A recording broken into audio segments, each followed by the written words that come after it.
Sean, if you're in this meeting and your name is one of the names I just listed, and you're not that person, because I know sometimes a spouse will get on in the name of somebody else, please let me know, because I'm assuming that means the 6 Board of Finance members are present. And if that's the case, it is now 7:02 p.m., so I'll call this meeting to order. And yeah, it looks like Dottie is here too, so that's good. And the meeting is being recorded. So, so we'll have the record show that all 6 members of the Board of Finance are here. Correspondence. I'm not aware of any correspondence that we've received since Monday. Is anybody aware of any correspondence that we've gotten? Aaron, this is Orla. Yep. I did send a number of emails out yesterday and today with some Yes, follow-up. absolutely. Thank you. I was thinking of outside correspondence, but yes, I did get the emails that you had sent around. Orla, this is Since Steve. the Monday. Orla, this is Steve from the Board of Finance. I did not receive anything. I'll send you my current email address. You may be sending it to an old one, but I have not received anything from you. Oh, okay. I'll make sure I send whatever I sent out afterwards. Yeah, just email it to me and I'll get it sent. I will. Thank you very much. Okay. Any other correspondence that that I'm forgetting? Okay. We'll move on to citizens' comments. 3 minutes per person maximum. If there's any citizen who is participating in this meeting and has a comment at this time, they're welcome to click the chat button and put a note there that either describes their comment or asks to be unmuted so that they can share their comment verbally. Any citizens' comments at this time? Aaron, can you hear me? I can, Sean. Okay, because I'm not technologically, sophisticated, so I did that chat thing, but since you can hear me, is it okay if I speak? Sure is. If you can just Yeah. do me a favor and Yeah. state your address. Yeah, absolutely. Sean Brissett, Whittemore Ave. I know we had our meeting on Monday night, so I wasn't really able to spend much time listening to your meeting. A couple meetings ago, I heard some comments from citizens' comments about, zero increase. And we hear that every year, and there's always a number of reasons why. We all know that this year is certainly unusual, but, I think the government is certainly using our tax dollars to try to make a lot of people whole, and I hope people take advantage of it because we're going to be paying for this for a long time. But the Board of Education budget this year was put together with status quo at the school in mind, because we know we have a high health insurance increase this year. And so we're not really even looking, we're not looking at all to add staff, to add any services. We're just trying to stay whole with what we're providing to the students as it is. And I think it's important to understand that while I think we've done an excellent job hitting the ground running with the e-learning and we're getting a lot of great feedback from it, we were ahead of a lot of towns in already having the Chromebooks for our middle and high schoolers and getting the teachers ready 3 weeks prior. We really started ramping up, transitioning to e-learning in anticipation of this. I fear that we still are going to have a difficult start to next year, regardless of how this year ends, with a lot of the students trying to play catch up. So while I can understand the concern that we really don't know what's going to happen moving forward from a taxpayer standpoint, we've got to put together a budget that's going to help these kids in the fall. If ever they're going to need more help, it would be a year like this. We're just trying to keep what we have going. because we really don't know what's going to happen with a lot of these kids come the fall if they have fallen behind. And so I would really urge the board to keep that in mind when looking at the budget. We still have to educate these kids, and if anything, I think they're going to need more help than we can offer right now. But I would hate to see them lose any of the help that they already are getting. So once again, I'll say what I say every year, which is a responsible budget is what we're supposed to be putting together. And that looks at the needs of the town and the needs of the students. And moving forward, I hope that's what we're considering here. Again, there's a lot, as we all know, there is an obscene amount of federal money out there right now. That's all our tax dollars. And let's use, apply for every grant that we can apply for and every bit of assistance that the federal government's putting out there, because that's all our tax dollars already, being spent. And I say it every time the town's looking at any type of grant funding. Until they get rid of it completely, somebody's going to take it. It might as well be us. So I just hope that as you put this budget together, you understand that our budget is a status quo budget, and I don't think these kids are deserving of any less than at least what we're giving them now. So I appreciate it, and thank you. Thank you, Sean. Any other citizens' comments at this time? If you have a comment, you can let us know by clicking the chat button and entering your comment, or requesting that you be unmuted so that you can speak. Any other citizens' comments at this time?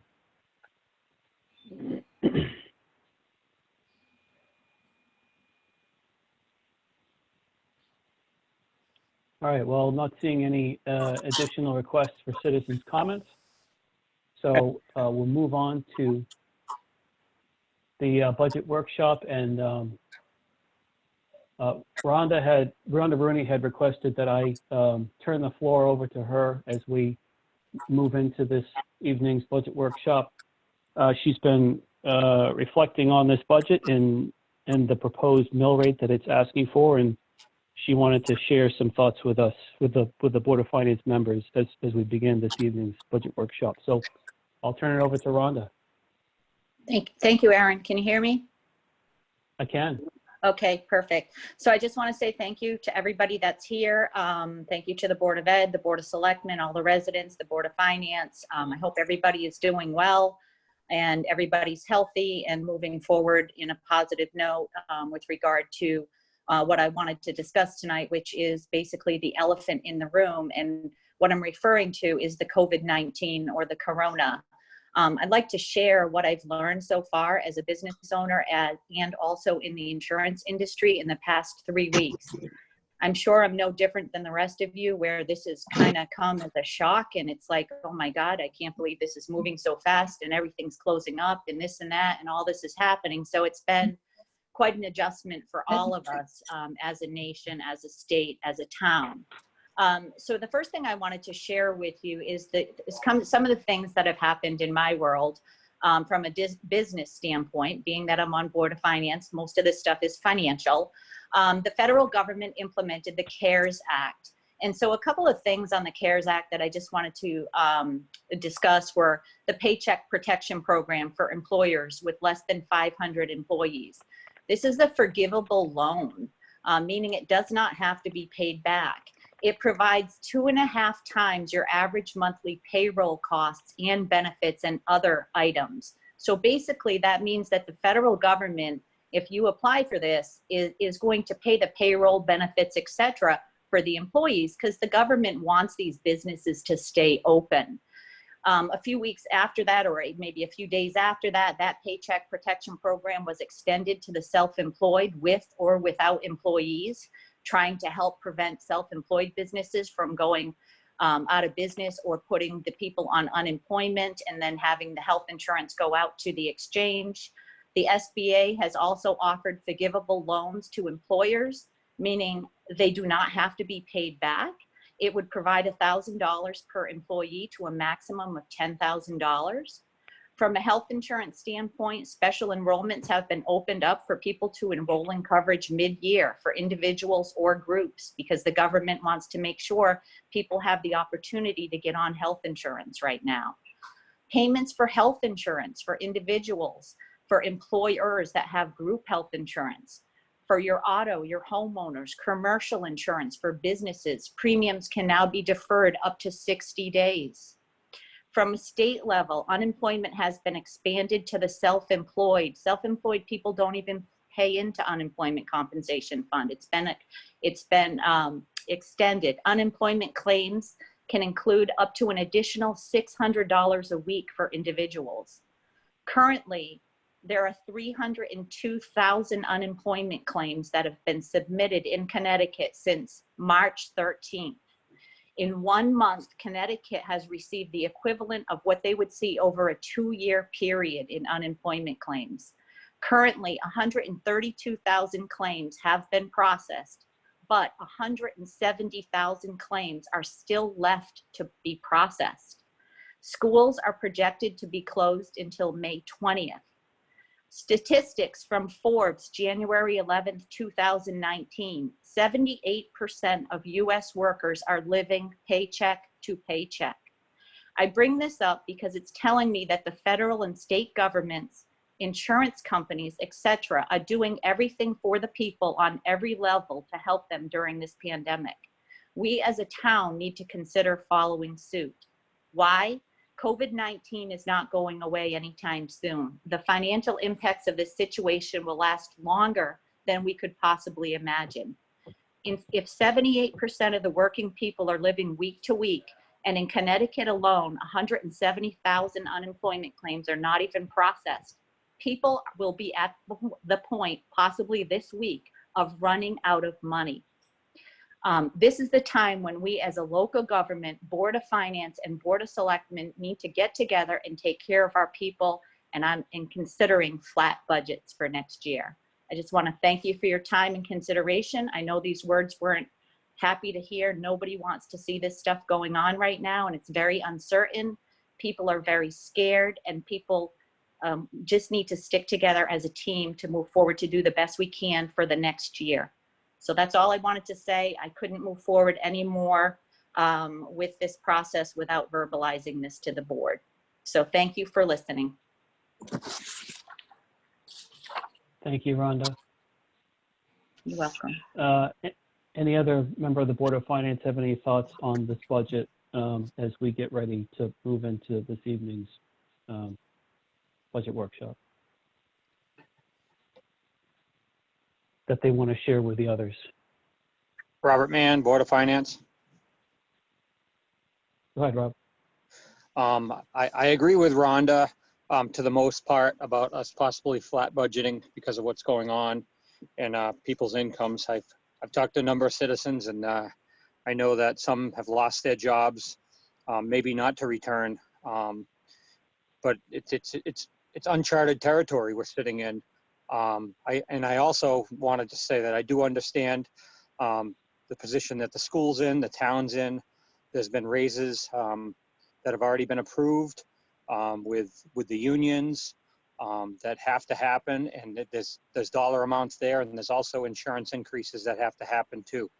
So if we don't at least take care of those, I know that it's just taking away from what's going on at the school altogether. Because if you give $400,000 worth of raises out and you don't have that extra money, then it's going to have to come out of somewhere else. And I just want everybody to know that I do understand this, and we will do the best we can. Thank you. Thanks, Rob. Any other member of the Board of Finance have any thoughts to share with the rest of the board as we get ready to move into this evening's budget workshop?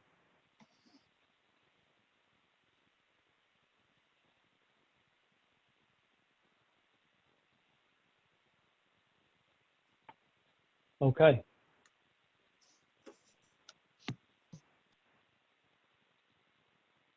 Let's see. Did we leave off with I know we got just beyond economic development. Was it building committee? Is that where we left off last time? Aaron, the last department we were working on was EDC. Now, the plan was to start on 6206, which is building committee, but if you can just go back to EDC, I did send out some correspondence with regards to that. I did some research, and Amy brought to my attention that there was an adjustment made to the selectmen proposed budget with regards to branding, and the dollar amount that they propose is $25,000. The PDF that I distributed yesterday to the Board of Finance and the Board of Selectmen is showing that dollar amount. So the correct increase for EDC is $5,265.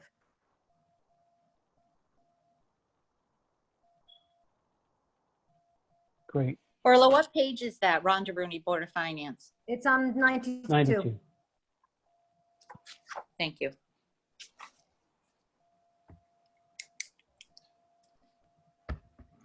Aaron McGarry, Board of Finance. So Orla, instead of 10,265 carrying over to the front page, it's 5,265 that's the total for the department. That's what carries over into the calculation to the front page.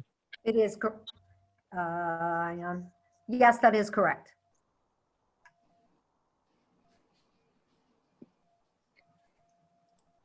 Thank you. Okay.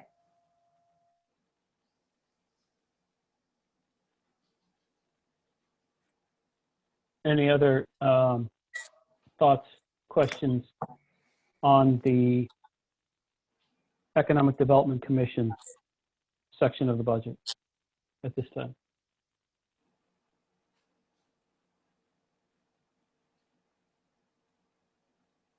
All right. We'll move on to Building Committee.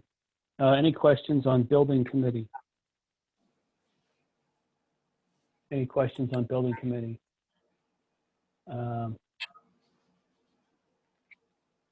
Looks like Rob Aaron, Mann is Rob. muted. Go ahead, Rob Ward. Can you hear me okay? I can. It's certainly not a large number in the overall budget, but could someone provide a little background on what this department's about? Seems like a lot of meetings. I don't see the substance behind what they're doing. It's not a criticism, just like to understand what the department is.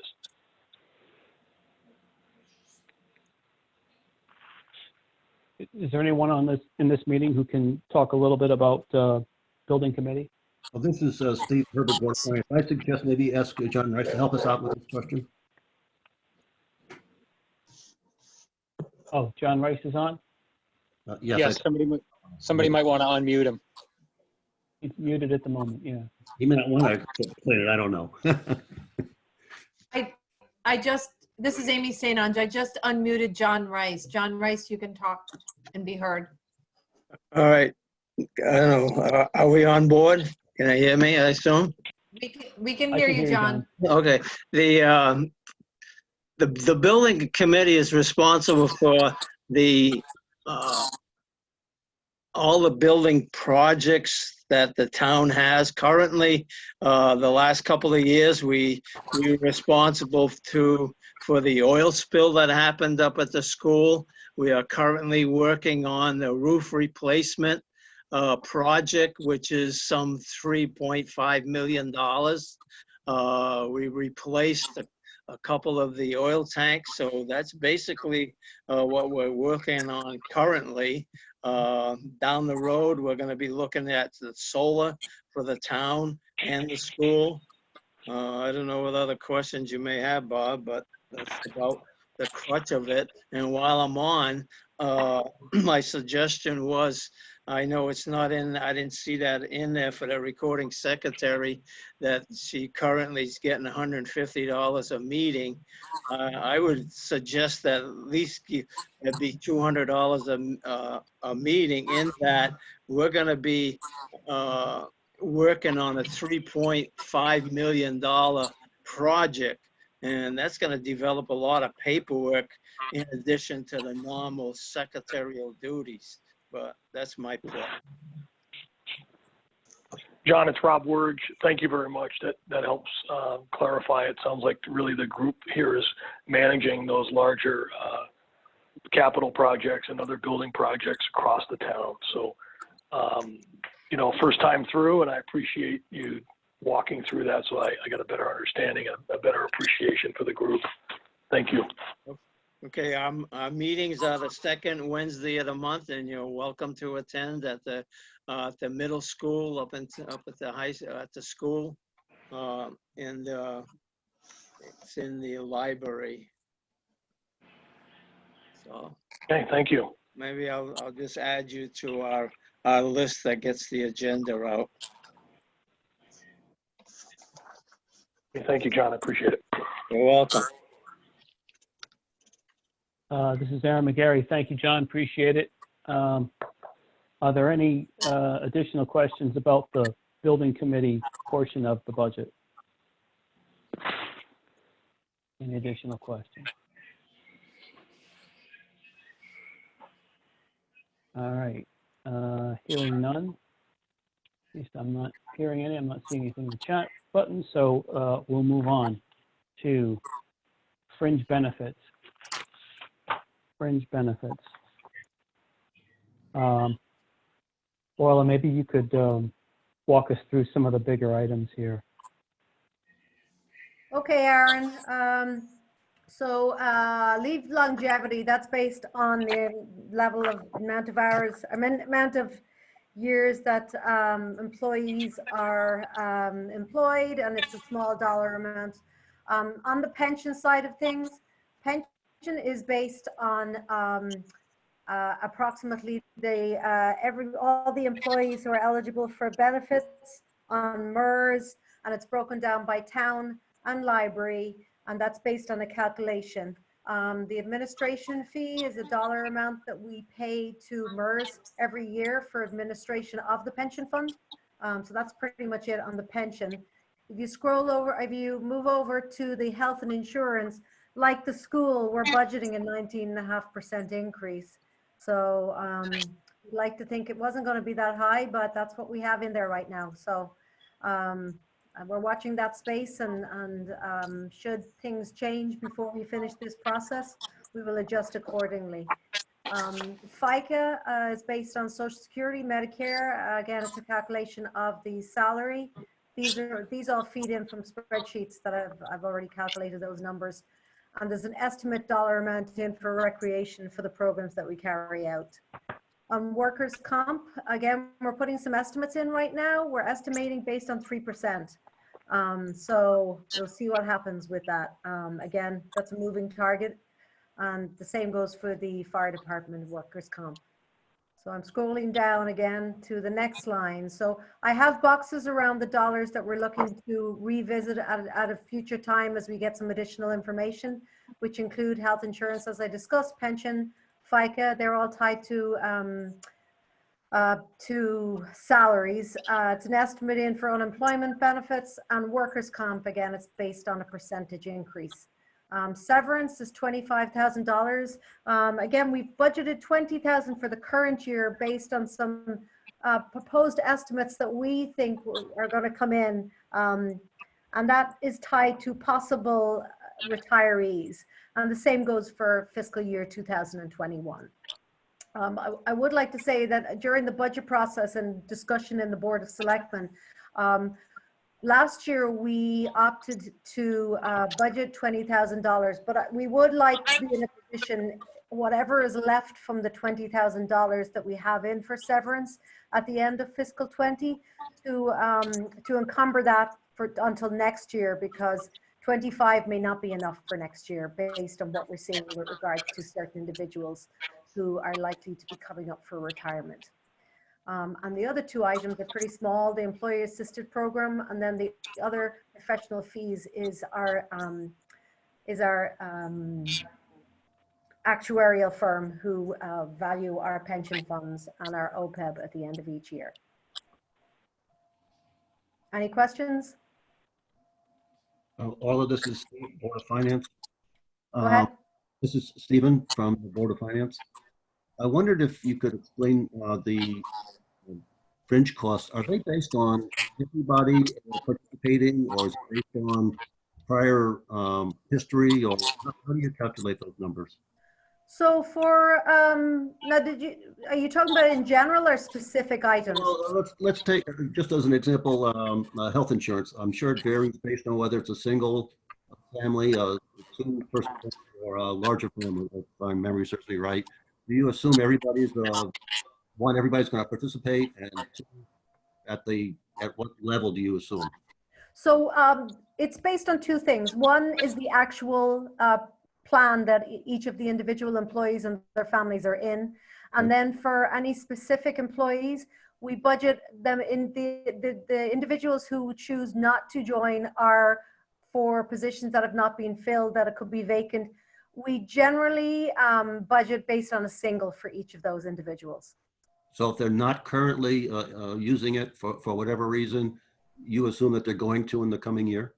Yes, we do. And as a result of that, we generally have a surplus in health insurance at the end of each year, which we either use to transfer to another line item, or we send it back to the fund balance.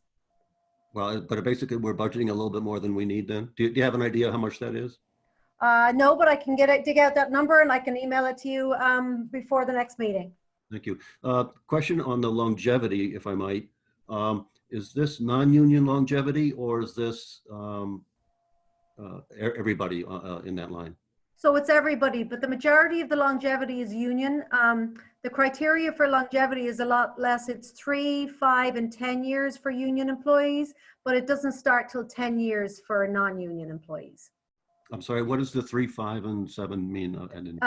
After 3 years, the union employees are eligible for a certain dollar amount, and after 5, and then after 10. And each of those dollar amounts increase. I believe, I don't have the numbers in front of me, but I believe it starts at $325 in year 3, goes up to $375 in year 5, and I can't remember what it is in 10 years. I don't have it in front of me. Oh, okay. Just wondered how it worked. And similarly on the pension, I assume everybody participates in the pension, or is that incorrect? So everybody who is eligible to participate in the pension now participates in MERS. Okay. And again, the numbers based on It's based on the percentage that's provided to us by MERS. There's been a lot of discussion in the last year, as you know, from many of Board of Finance meeting, we've discussed how we've had to roll all of our employees into the plan. Well, there's also a discussion in the last year or two at the state level with regards to how it's been underfunded. So as a result of which the employer contribution has substantially increased. So we have an idea of what that percentage is for the coming year. I can actually just clarify that. Reflected in what the numbers we're looking at here then, Orla? Sorry, what was that last question? Are the pension numbers then reflect that expected increase? Yes, unfortunately it does. Thank you. Okay, thanks. Orla, one additional follow-up on the unemployment. I assume that probably won't actually change much because, or at least to the extent we might need more, it would be because we have lower salary. Yes, yeah, it does. But I also keep in mind that our unemployment benefit, we pay out unemployment benefit to fire departments in addition. As a result of fire departments receiving their tax abatement, which were required by IRS law to treat it as a payroll, those particular employees now become eligible for workers' comp through us as an employer. So, and we've seen it up and down. So far this year, we're not seeing anything. We didn't get anything in fiscal 19, but you know, I threw in an estimate. It might be too high, but yeah, it's a ballpark. And you're right. If we did have lower, if we didn't have as much high payroll, we would have unemployment benefit to compensate for that lower payroll. Thank you very much. Okay. Orla, Aaron McGarry, Board of Finance. So I noticed you had mentioned some of the numbers that you had put boxes around. And I know when you put a box around it, that means there could be more information later on. And so it looks like you had boxes around the numbers for health and life insurance, pension, FICA, unemployment compensation, workers' compensation. Is my impression correct? Is it all those boxes or is it just some of them? No, it's all those boxes. Health insurance is tied to one broker. Workers' comp is tied to another insurance broker. And pension and FICA are all tied to what the payroll dollars are at the end of the day. All the, So, Steve, go ahead, Steve. I'm sorry, Steve Herbert, Board of Finance. The FICA, is that assuming no increases going forward, or did you make an assumption about general increases? It's based on no increases. Well, it's based on no, as you know, Steve, we're in negotiation year with the union. Yep. So I've left a box around it because depending on what were to happen with the union contract, and I guess we were being optimistic in the hope that we could settle that contract by the end of June.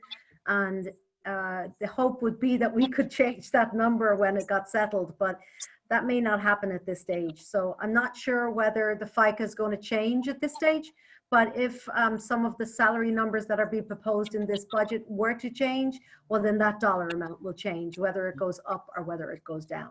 Well, if the union contract provides, I'm just picking a number out of the air here, a 2% increase, the FICA would go up 2%?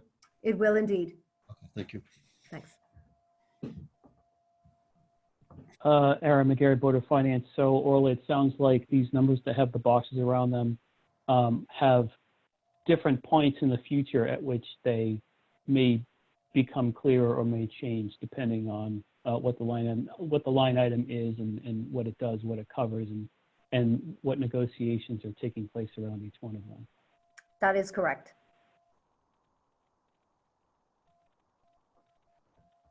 And if you had already described what goes into other professional fees, my apologies for forgetting what you had said about that. Could you refresh my memory? What goes into other professional fees? So it's the cost of our actuarial firm to value our pensions and any of our OPEB. We get a full valuation every 2 years, and the other years are disclosures for GAAP. So we have a valuation year coming up in the next fiscal year. I'll let Steve Herbert again, Board of Finance. Looking at the severance payments, I know in some cases they can be substantial amounts. It's really never going to be discretionary. In other words, they all will be paid regardless of an employee's wants to become eligible, regardless of when or why they leave employment. Is that correct? Which line item are you referring to, Steve? Severance. Yeah, Oh, severance. that's correct. Yes, so severance here relates to, there's certain employees, the union employees are eligible for a certain payout of some of their time accrued in their sick time. And that it is only at the stage where the employment ends that we pay it out. I understand we only pay it out when it's due. The employee is achieves the eligibility for payment. But do you have, but at the same moment, we do have it at this current time, at any particular point in time, we do have that liability for, I assume, basically all of the employees in the town. We do, that is correct. And that would be, I assume, sick pay and unused vacation pay and things like that? Yes, the vacation pay will generally go into the line item for the particular payroll, but Okay. the sick time goes into this line item. Do you have an idea what that obligation is? I don't at this time. I do have it recorded. I probably have to update it, but yeah, I can provide that information to you. And I certainly concur with your thinking about reserving whatever we don't actually use. That should be up to our obligation. That's something that just as a proper accounting we should do. Sure. The last time we did a valuation of the overall time in lieu was at the end of December. So I'll work with Marie to update that through the end of March. That would be fine. You don't need to redo it. As at the end of December, it's a good enough number to get us at least in the ballpark of what our obligation might be. Thank you very Okay, much. sounds good. I'll get that to you before next week. Thank you. Rhonda Rooney, Board of Finance. Orla, do you have any idea when you'll have a final number for the health insurance, like in the next couple of weeks, or is it going to be the end of June? What are we talking about? Do you know? I actually don't know. The last meeting was canceled because of all that's going on with COVID. So, but I will reach out to our agent. I think Bob is on the line. I hate to put you on the spot, Bob, but do you have any update on when we're going to hear more? Bob Genties is muted at the There moment. I am. There we go. It's 19.5%. It's Yeah. not gonna be any different than that. Okay, so we might as well take it at the final number then. Thanks, Bob. Yep, no Um, problem. Yeah, I guess we can, I hate to to remove that box because I'm still trying to be a bit optimistic, but at this stage of the game, Bob's right. We're not going to see anything major. Thank you. Okay.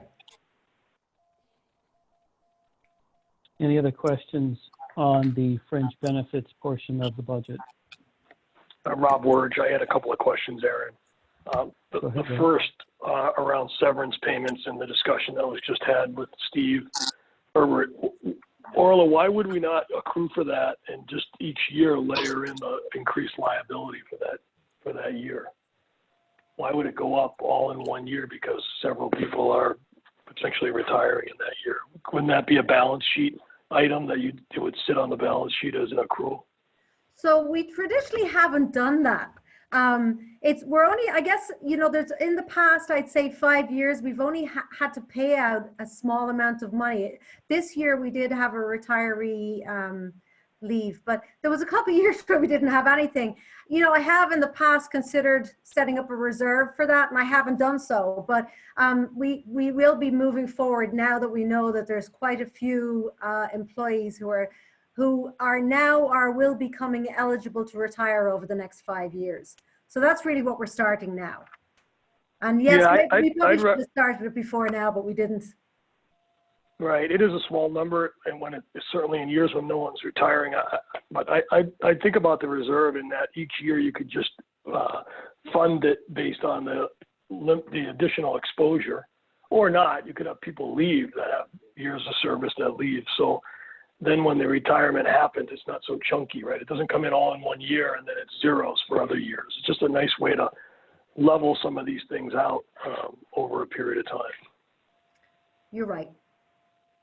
The second thing I had was on the second question, was on the health insurance. Are we 100% locked in and have to go with who we're contracted with and have to take on the 19.5%? Or have we looked to open bid that or move out into a more competitive landscape with other providers?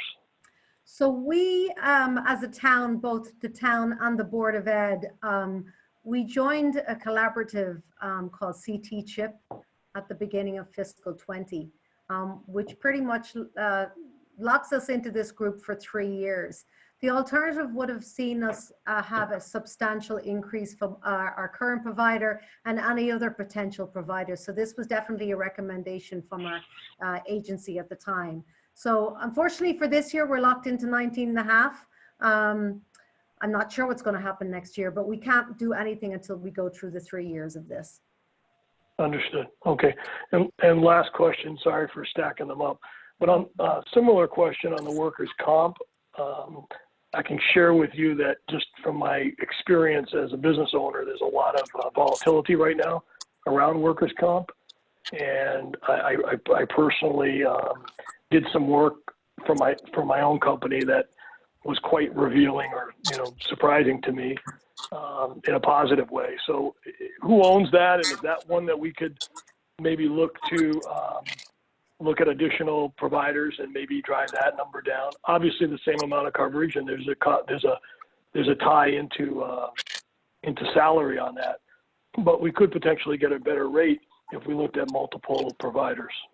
So we have an agent that works on our behalf, and again, we're tied with the school on this. So, it gives us some better exposure. I believe he's going to try and market us to a couple of other providers, and I will find out where we stand on that. But yeah, I'll bring that to the attention of the agent also. Could you kindly pull me in, Orla? I'd like to help with that. I just went through it, and there could be some potential there. Depending on the process and the path forward. Absolutely. I'll make sure I do that. That's all. Thank you, Aaron. Aaron, I have another question. Rhonda Rooney, Board of Finance for Orla. On the health insurance again, are we committed to pay, I mean, what is the percentage that we pay for that? Do we pay 100% for the employee and their family? Or do we pay a certain amount and the employee pays a certain amount for themselves and their family? And are we contractually bound to those splits that we currently have? So it's broken down. We have different percentages based on union and non-union. We are in the process of negotiating the union rates currently. That's part of the negotiations. What we have budgeted into this is based on what the existing contributions are. I believe it's 19 and 17%. In other words, the union employees contribute 18% of the premiums, and the non-union employees contribute 17% of the premiums. There is a disparity there. It goes back a long way, long time ago regarding 1 year non-union got no pay increase and union did, or something like that. So my question would be, they're responsible, let's call it for, 20%, let's just throw out a round number, for the employees portion of that health insurance, and then the employee pays 100% for their spouse and children? Or are you saying that the employee is responsible for 20% of the overall free premium for the entire family? The employee is responsible for 20% of the overall premium for the entire family. And is that contractually bound? Well, as I say, the contract that we're negotiating and starts on July 1st. Our current contract ends at the end of June. So the answer is no at this time.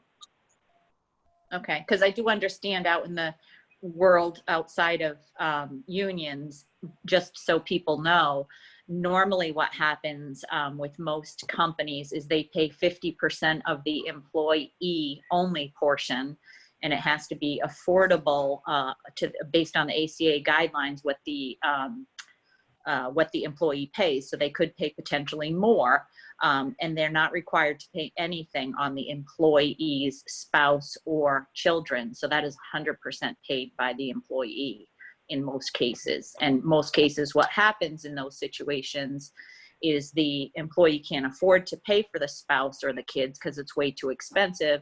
So they end up going on the healthcare exchange and getting subsidies from the federal government to help them pay those premiums.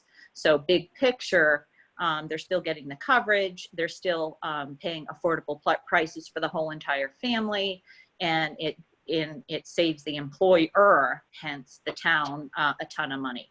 So just wanted to throw that out there. I don't know, obviously, the union is really, really, really doing a good job protecting their members, I will say that. So just big picture to let you guys know what's going on outside the union market. Thank you. You're welcome. Any other questions, comments on the fringe benefits section of the budget?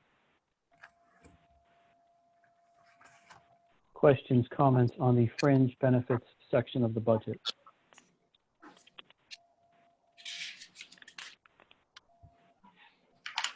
If there are none, then we'll move on to municipal insurance. Questions about municipal insurance?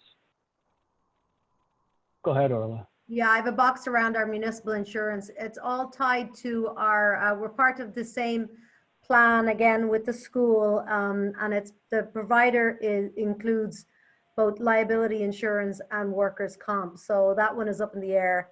There is an estimate of 8% in there. I actually gave you a wrong percentage. I gave you 3, but the estimate for liability is 8%. 8% increase? 8% increase.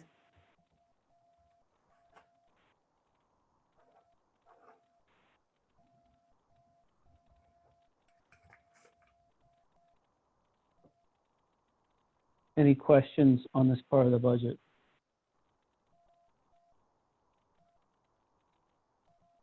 Questions or comments? Aaron, Rob Wurge. Go ahead. Question around, we have professional services. It looks like we've been spending that for the last several years. What makes us believe that we don't need that going forward? So It's zeroed out. Our agent at the time, we had a different provider up to 2 years ago, and instead of getting a commission from the insurance provider, we paid a consulting fee of $5,000. Both entities, the school and the town, would pay that to the agency. When we switched to a different provider actually, I think it's this year. This year is the first year we're with this provider. We weren't required to pay it. It's built into the commission. So, so that line item is now rolled into the municipal insurance line.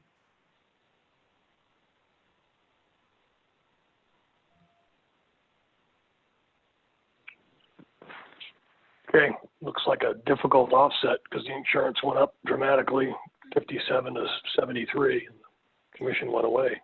So So if you're, seems like a not so good trade-off to me, but I don't know what else was involved there. Is that the total for both? In other words, there's 5,000 to 7,000 on the school side that went away. So in total, we saw 10 to 14,000 go away. so the $5,000 went away on both the entities. So when you refer to 14,000, I'm not sure where you see that dollar amount. 57 to 73, going from 19 to 20. Oh, okay. So there may have been some changes in our circumstances. I don't know specifically, but I know that when the rates were negotiated, the best option was for us to switch to this different provider. Right. Okay. Well, and if the 7 went away on both sides, then that's 14. So it's left pocket, right pocket at that point. So maybe that's what happened. You moved the professional fees got moved to the commission, and it's baked into the policy. Yeah. So I did put an estimate. The estimate in there is 73,000 for the year, but as you see, we've paid 67,659 as of the 19th of March. So the reason why I put the estimate in there is we could be acquiring additional, whether it's a vehicle or whether it's another need for insurance. But if it was left at 67, we would go from a 65 overall to a 68. That's less of an increase. So for example, if we stayed at the 68,929 versus last year's 65, that's less of an increase than the estimate. Right. Okay, thank you. Okay.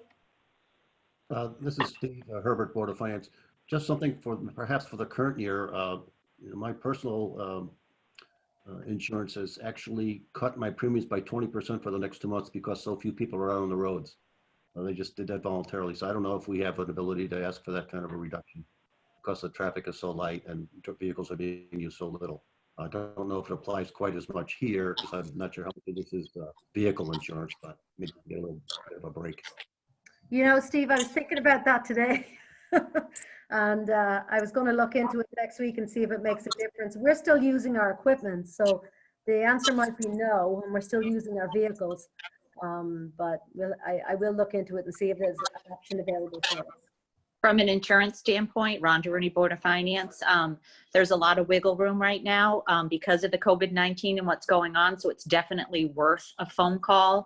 And currently there are certain insurance carriers that are doing that, not all of them. So it's not across the board, but definitely a good question, Steve, and definitely should check into that. I will do so. Thank you. Any other questions or comments on the municipal insurance section of the budget?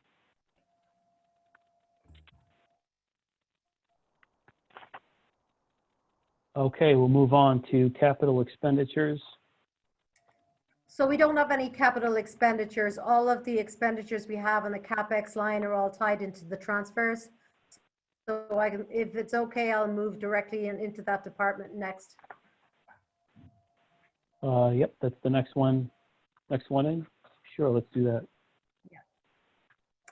Okay, so we're seeing here, these are the proposals.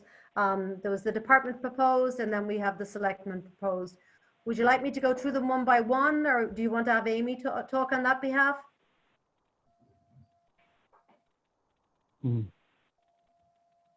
I'll tell you what, are there any members of the Board of Finance who have questions that they want to move into a certain item? Rhonda Rooney, Board of Finance. I would love for Amy to kind of go through that a little bit. I know that right now, with the salt shed, I know we wanted to start saving up for the salt shed, but I think Rich had mentioned that he hadn't done anything with that. I think if at this point, and so on and so forth. So I just want to kind of question that, and then just have her go through a brief overview of what's going on here. Rhonda, this is All right, Steve. so- Oh, yes, Steve, go ahead. The 50,000 for the salt shed was, is actually for them to begin the engineering or design work for the potential replacement or the maybe not potential for the replacement or installation of the salt shed. That's why it's a lot down from prior years. Really just the initial engineering and design work. That's 50 grand, that's the thought. Okay. Amy, please correct me if I'm wrong on that. That's what I recall from the meeting. Okay, you know what? Unfortunately, my husband came up and started cooking something in the microwave, and I could not hear a thing that was being asked of me. Don't worry. So one of the ill benefits of doing meetings this way, we're looking at the transfers or capital projects. I'm trying to see because I'm also. Amy, the question was about the salt shed, the $50,000 for FY21. Right. After speaking with Marla, our inlands wetlands agents, about the salt shed problem, she had recommended that it was something that was necessary but wasn't an immediate dire circumstance. So our thought was that we would put $50,000 towards the site work of the project, in planning for eventually building a new salt shed. We wanted to keep momentum moving forward and have it on our radar, so it's something that we knew had to be done. Okay. And then it looks like, I think from your presentation, I recall that you took 100,000 out of road surfacing and put 50 in bridge work and 50 in salt shed, and I could be wrong. I'm just going by memory. Go ahead. Bridge work, and I think Rich is on with us right now. The bridge work was something that he mentioned during his department presentation. And he'll correct me if I'm wrong, but currently any bridge work that needs to happen within the towns are responsible for. According to the state is not repairing bridges. And I do believe we have a few bridges that are in desperate need of some work. And he had put that on our radar as something that was important for the future. And it was something I wanted to start working towards and thinking about, instead of just waiting for it to become a huge project that we'd have to go to the taxpayers for. Right. Okay. Thank you so much.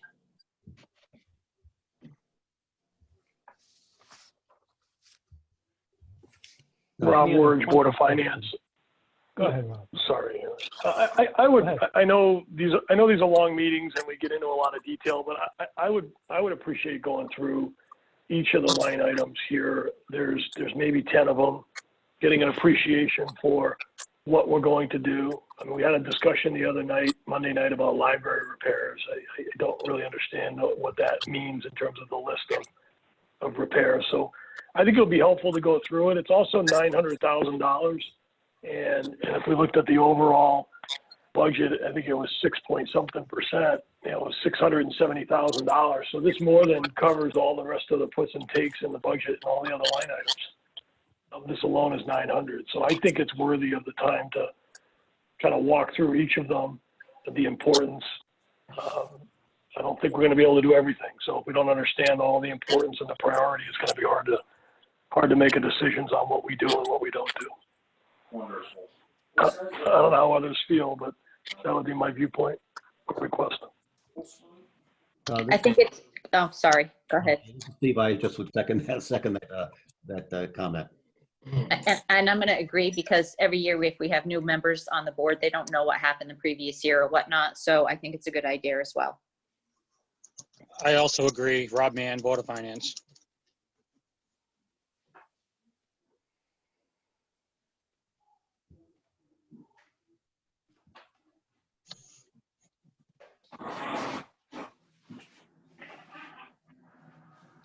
Mrs. Orla, want to show you something. I'm bringing you up on the screen. I'm hoping I'm sharing this correctly.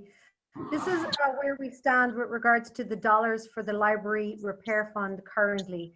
I will go back and forth on 2 sheets, but the first sheet I'm going to share with you is the one-page document with regards to the library, which is in the capital side of the budget. And this is the information that is submitted by the library director.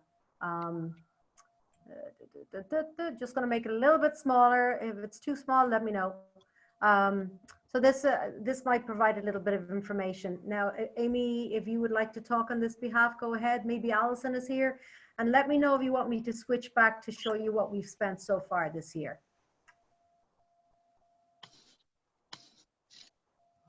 I would absolutely defer this to Allison. This is kind of her expertise. It is a hat I wear. Yes. So I'd be glad to share. And I appreciate this being so up to date, Orla. I was just running through this because you literally got that last bill from New England Mechanical like 2 days ago. So I really appreciate this being as current as possible and demonstrating what the actual funds would be available in the event that something of a emergency basis came up, which is, for those that don't know, that's how this fund was created a number of years ago for the future planning of a major issue. We thought we were having a major issue with the sewer line in the building, which would have been a large expense. Fortunately, other solutions were found, and yet it allowed the town to start thinking proactively for an aging facility, which is now entering its 26th year. And so I can share with you a few projects that have been accomplished. I touched on a few of those last meeting, but I have the list in front of me. We replaced the cement sidewalk at the entranceway that was crumbling and becoming a trip hazard with granite a few years back. We have replaced the sprinkler system of the dry system that's located up in the attic space, which also required us to create a walkway and install temporary lighting. So it was not your average straight just replacement project. It got a little creative, and we appreciate the help from the town highway crew that we had with that. We replaced the cooling tower 2 seasons ago. That was an expensive upwards of $60,000. You're hearing a lot of work with the HVAC system in the recent past, and that that work was known to be necessary and yet was put on pause for a few years while a previous administration did a evaluation. They had an outside consultant do a study on what would be the most effective system to move forward with and invest our money in replacing, flipping these units and these key pieces of the infrastructure. So that evaluation came back and was to stay the main course and replace with the system that we have. So hence that allowed us to go forward with replacing the cooling tower. We have 2 humidifiers in the building. We just replaced the second one, so they've both been replaced in the last 5 years. We have replaced the main alarm panel for smoke and fire at the front entrance. And then this was a twist that I wasn't quite, most of this was kind of scheduled, anticipated. This one was a twist this past winter that we weren't planning on at all. At the beginning of our heating season, it was discovered that one of our boilers wouldn't maintain, and that investigation resulted into learning that our lines from the oil tank to the boiler were corroded and needed to be replaced. Fortunately, we have a second boiler that held us through while we worked through the weeks of getting this work taken care of. So there's 3 lines into the building from the underground oil tank, and all 3 were replaced at that time to the tune of $10,000. And those are the notes that you see on the service station Inc. Bills that were paid on this matter. And some of the New England Mechanical was also related to that. So that's some of the history of what's been done with these funds in this account. Matters that we would like to be proactive about, and hence goes back to our requesting $50,000 be added to this account. So there's 19 heat pumps in the building. You heard me speak last meeting that we just finished the work on replacing 2 of them. Those 2 were located in the most challenging mezzanine. I can't even really call it a mezzanine. It was a very challenging crawl space that needed to be, yeah, it was special. So hopefully the other projects moving forward will not be as challenging. That heat pump project came in at just about $38,000 to replace 2 units. We'd like to now stay on track moving down the building. Those service rooms 3 and 2 of the community center. The next section we would like to work on are rooms, community room 1 and the meeting room. Those 2 those 2 units are located in the boiler room in a mezzanine area, and there's a couple of pairs of units that have to be replaced together because of how they're installed. Like what we just did in the community center, you couldn't even get to one unit before you dismantled the other units. So because of how they went in 26 years ago, it's kind of how they have to be replaced at this point. So we would like to be able to accomplish that in the next year. The security camera system needs to be updated. We're working with the town now, and hopefully that work can be done by utilizing some grant funds, but we would be responsible for a portion of that as well. The telephone system, I mentioned this last meeting as well. It's really showing its age this year, and again, we hope to work with the town moving forward with the new contract maybe later this year. The building has 2 boilers, as I previously mentioned. One of them is the original boiler, and so it really owes us nothing, and yet the potential of needing to be able to replace that is vital, especially since that was, ironically, the boiler that held us when the issue came up with the oil lines being an issue. So it really, thankfully, maintained the course for us. Excuse me. And the main lighting system, the timing system in the facility, there's a couple of different panels that are dated, obviously, and again, showing their age at this point in the past 6 months, with phases not coming on or not staying or not shutting off. So a couple of nights, a section of the lights in the building stayed on all night because they didn't behave and act accordingly to the timer. And nothing's like it was now. I've had a few vendors in, and the techs that are available now are younger than the systems in the building. So it's interesting to find out how to repair some of these things at this point, and yet parts won't be available. It's a matter of replacement for some of these issues as they tip the scales of what's reasonable to replace or try to repair best we can. And that is a summary of the building repairs and systems, pending any issues that might come up. And I'd be glad to answer any questions. This is Aaron McGarry from members of the Board of Finance who didn't notice that list of things to be done in FY21 lives on page 116 of our handouts.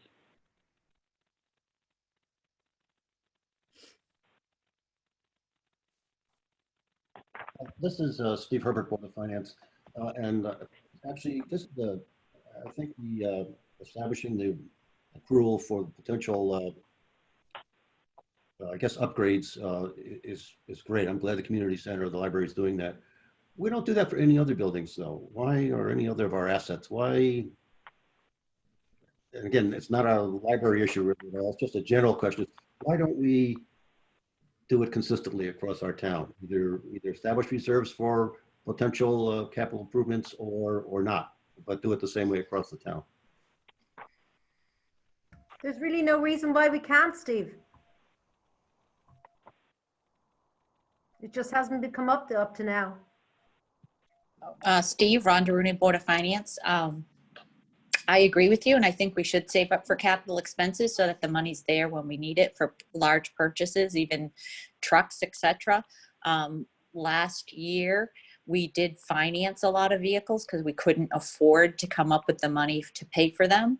So I think what happens over the years is Board of Finance members come and go, and it just doesn't remain consistent. My goal would be when these debts are paid off, we continue to put the money we were paying towards these debts in capital expenditures so that we can continue to save for these large expenses moving forward. But I think that's why it's inconsistent, because of the inconsistency of different board members throughout the years switching out and so on. My opinion. Looking in the chat box, and Kathleen Herbert is requesting to be recognized. Amy, could you unmute Kathleen Herbert, please? Kathleen is unmuted at this time. Yeah, thank you. Kathleen Herbert, Board of Education Chair. We do have a request from the Board of Education. We have some capital improvements. This is pertinent to this discussion, I believe. We have capital improvements that are in our budget. We have them for $269,000 that are in the actual budget. About $155,000 of those capital improvements relate to the building itself. If we were to move, and I request that we move these capital improvements.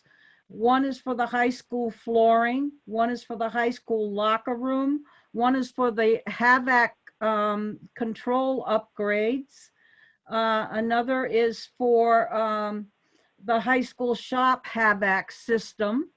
If we moved these to the town's capital or put them under either transfers and started saving towards these, it would have it's a town building that we're improving on, and you're putting it under the educational budget, which impacts the MBR, the minimum budget requirement, which has ramifications going down the future. Meaning that you keep adding to a budget that you can never go below without significant fines. And also the school is a town building. The education piece of it is for educating children in a town-owned building. There are things that we put in the capital 269 that I am not counting because they are just things like painting and classroom furniture, which is normal wear and tear that the school should be responsible for. But I am asking that about $155,000 of our 269 be removed and put under the town's budget under capital expenditures, because they literally belong to maintaining the building itself and not wear and tear maintenance or educating the children of this town. And Bob Gentis can provide you with a list, or I can provide you with a list before your next meeting of what those items are.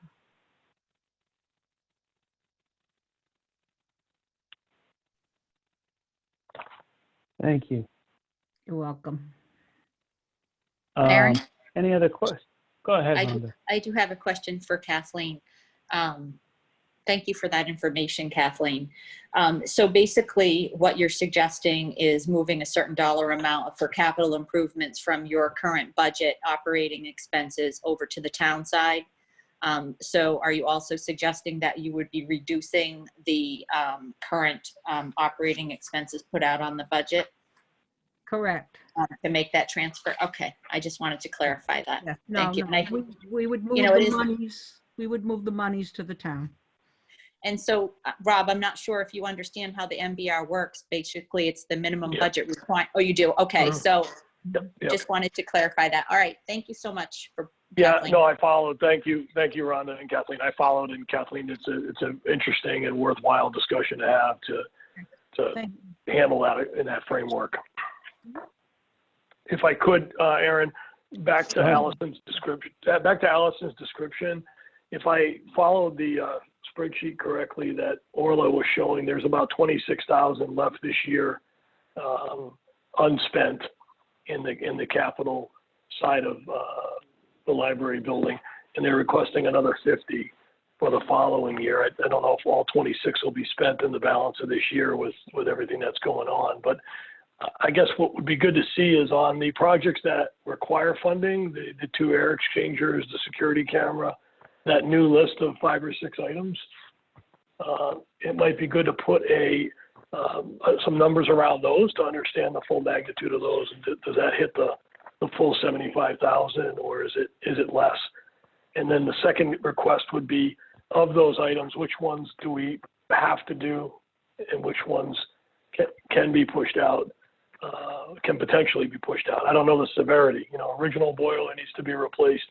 Is it absolutely need to be done this year, or is it something we need to have on our radar and take care of in the future? So I think those 2 would be helpful. What's the roll-up of those items that are identified, and what's the severity of each of them? The security camera really is the only pressing matter. And the rest, while it would be good and proactive to move forward and to be able to have, funds on hand potentially, when a boiler goes, you don't know. And so, That's right. it's a lead time. It took us 8 weeks to get the cooling tower in hand. It took us 8 weeks to get the 2 units in hand that we just did. So there's a lot of unknowns, and yet to know that there's a little checkbook set aside in the event of the lines going bad from the oil tank into the boiler room. That was a very much unexpected $10,000 hit. That was not part of our program. So go ahead. Alice, I was just going to jump in. Rob Wirch again. I totally get that, and I think you're doing a great job being proactive about these things. And the projects that you went through, had those not been done, they would be on the emergency list. So I get the preventative nature of it. I think that's important. I just think in a really trying year and in the tough times, I think we just need to fully understand what's have to have and what's going to come up, but it's not an absolute emergency. And I think that's not to say that we won't do it or we're not going to do it. I think it just gives us the full picture of what are we absolutely required to do and what's has some little bit of options to it.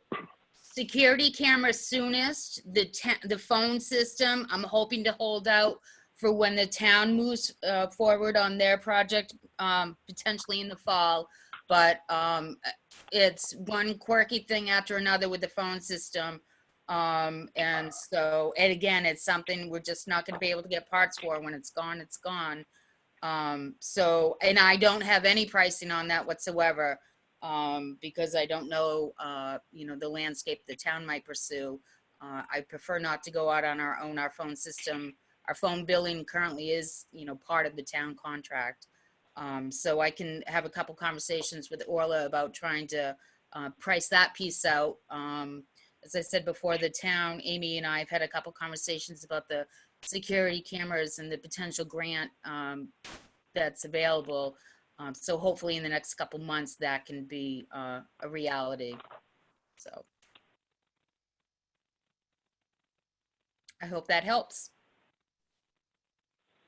It does. Thank you. You're welcome. Rob Words, you had mentioned seeing there was some leftover money still available in that Library and Community Center building repair fund. That's still available for FY20? Yeah, maybe Orla can confirm that. I thought that's what I saw on the spreadsheet.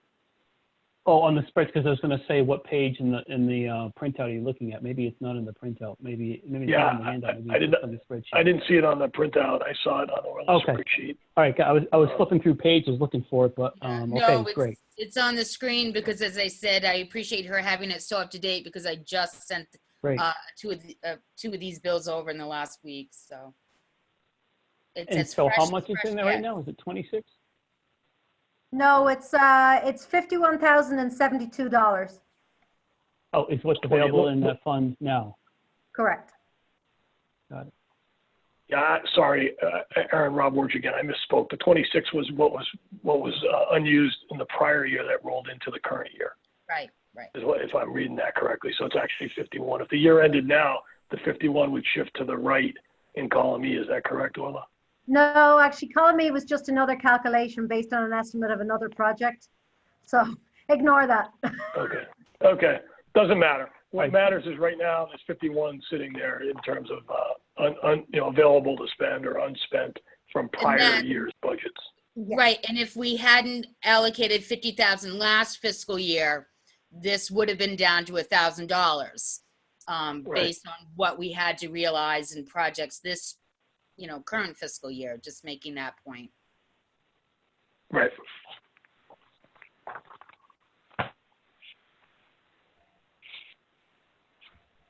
Thank you. All right, so that was the sort of the general description of the library repairs section of this part of the budget. So if we move down to the next one, Allison, it's appropriate that you're still on mute because now we move on to library roof.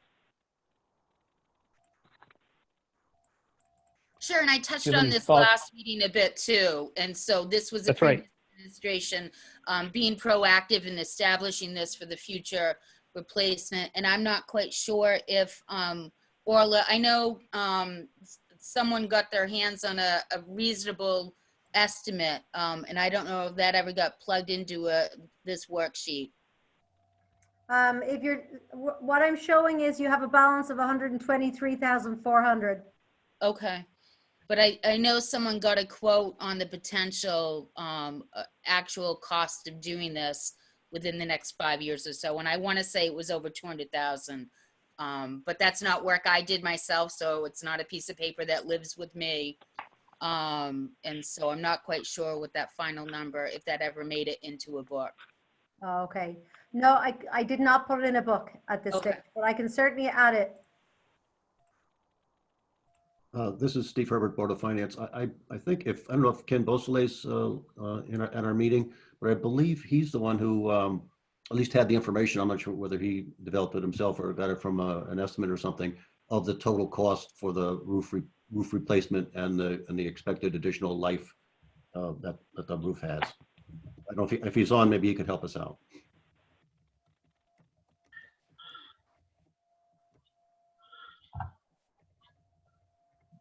If he is on, we need to unmute him.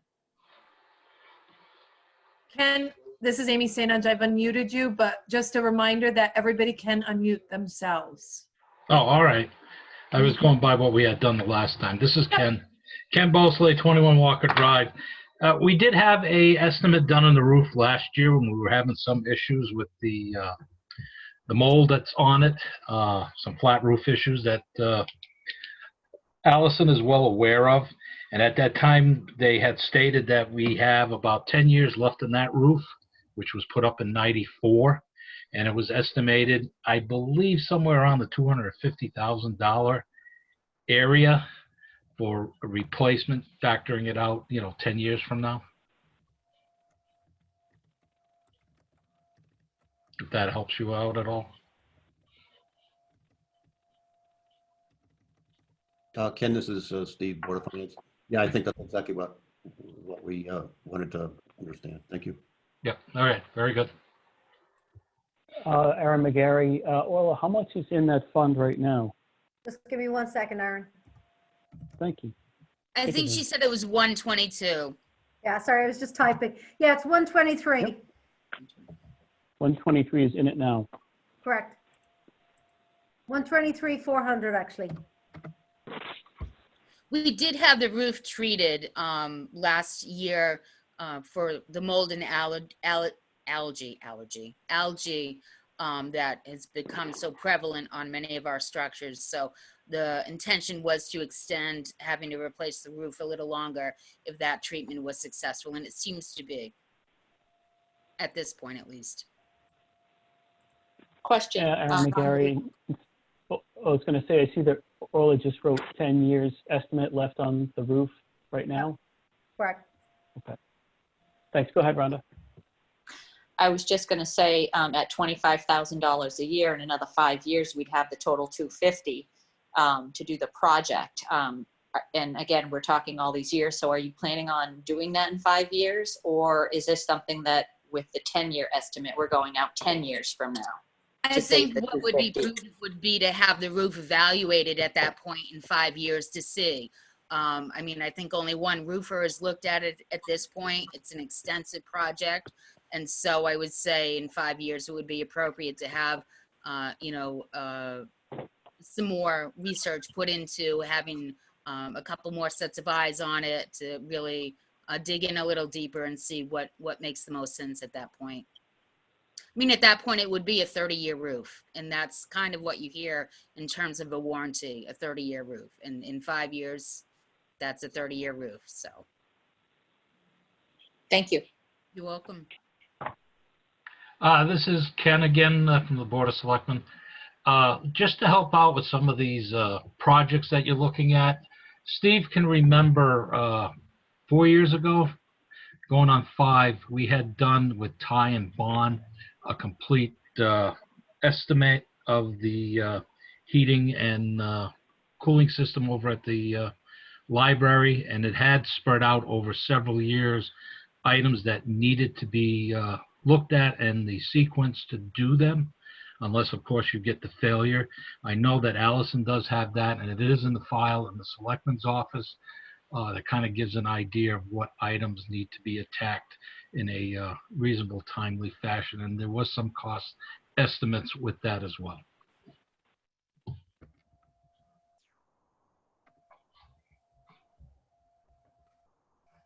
Any other questions about library roof?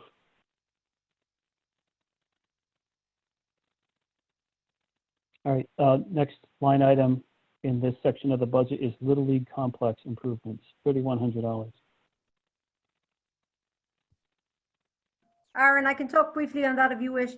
So in the past number of years, the Little League has been planning for specific projects. This information was provided last year. The board of the Little League has changed completely in the last year, but the anticipation last year was the information that I'm showing on the screen, which is on page 118 of your book. This is the second year of that project. So last year, the overall cost was broken down by 2. And there was a number of, oh gosh, I got to clarify the amount that was appropriated for fiscal 20. Okay, there was 6850 appropriated for fiscal 20, and the additional amount is 3100, which is asked to be appropriated for fiscal 21.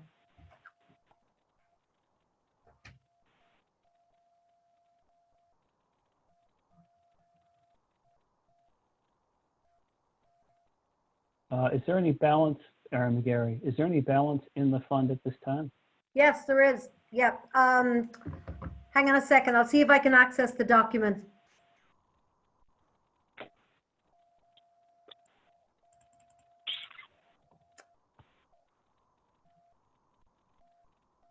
Yes, there's approximately $32,000. I don't have I can't access the full the file, but there's approximately $32,000. And the plan was they were saving for a full fencing replacement at the Little League field, which is something that's going to be spread over many, many, many years. And they've been building up that fund for a number of years. But I believe it's hovering in the early 32s, but I'll confirm that dollar amount and I'll provide it to you after the meeting. Thank you. Okay. Any questions about Little League complex improvements?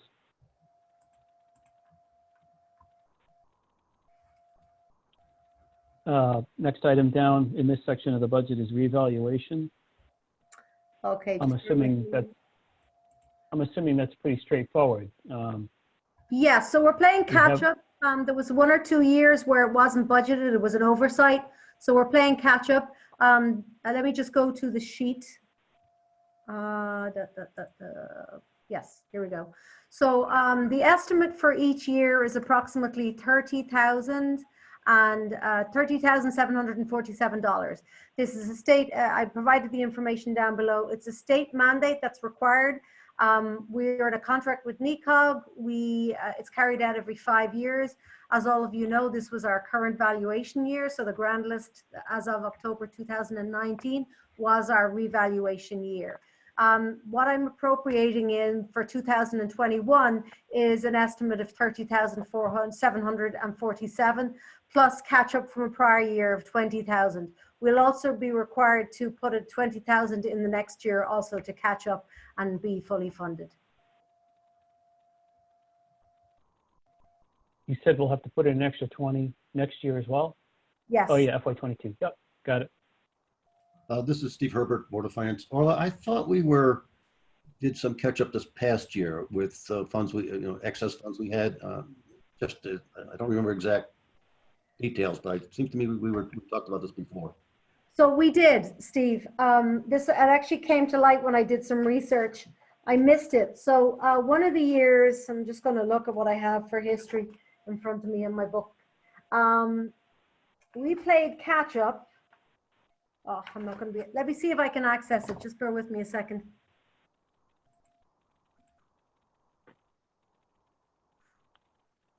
Are you guys seeing anything on the screen? Yes, What do you see? it's not different from what it was a few moments ago. It's the FY21 through FY25 and then the total. Okay, so let me find out. The assessment, Orla. Yeah. Hang on a second. Okay, so we played catch up in fiscal 17.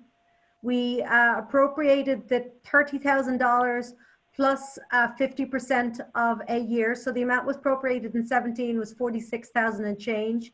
In 18 and 19 and 20, I forgot to continue the catch up.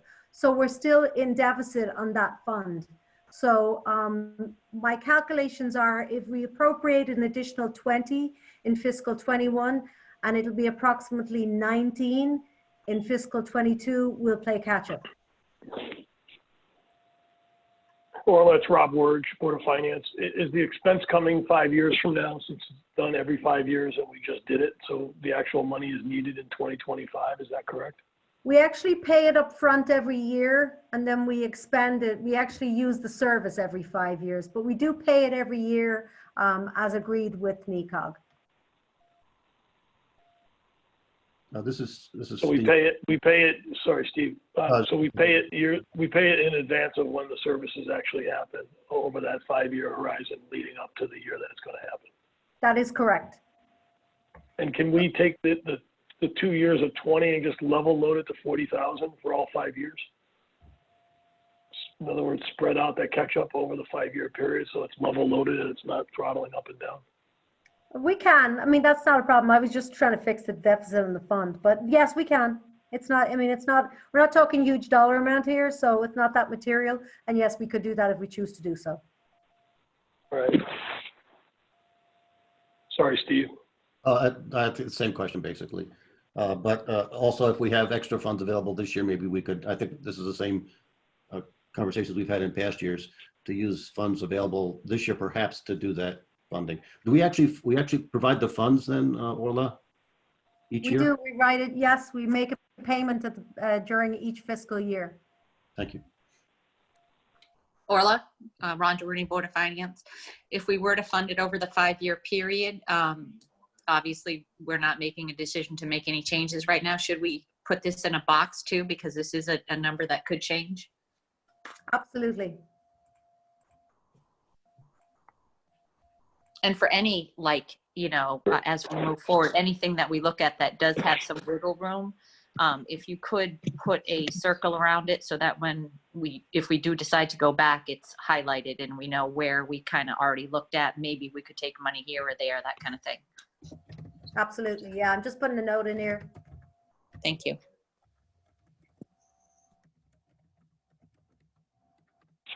Rob Wurge, Board of Finance again. Orla, I agree with you that it is not material in the scheme of, $26 million, right? But in the scheme of the overall buildup, every 10,000, 10 of these is 100,000, and then that becomes material. So I know it might seem on the surface as, why are we talking about it and why are we pushing it out?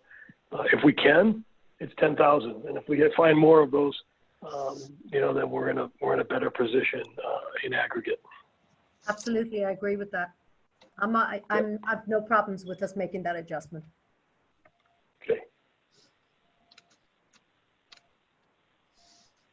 I have one other question. Sorry, Rob Wurge, Board of Finance. Why is it that we're paying it in advance? I mean, there aren't a lot of businesses that enjoy that. That's kind of a nice business to be in, to be paid 1/5 of your service 5 years prior to you actually providing the service. So is this another contract that we're bound to, or I'm having a hard time following why we pay the fees so far in advance. So it's a contract that we entered into a number of years ago, and each town has a revaluation year. So there's 5 towns involved in this contract, and by negotiating as a group, we got a better deal. I think at one stage, I remember the assessor telling me that it could cost us almost 50% higher if we were to go out on our own. So with that said, the determination was that we would pay it in advance. It's always worth looking into other options, though. Okay, thank you. Okay. Any other questions about revaluation? Move down to road resurfacing. Is Rich on with us? Yes, Aaron, I'm here. Good man.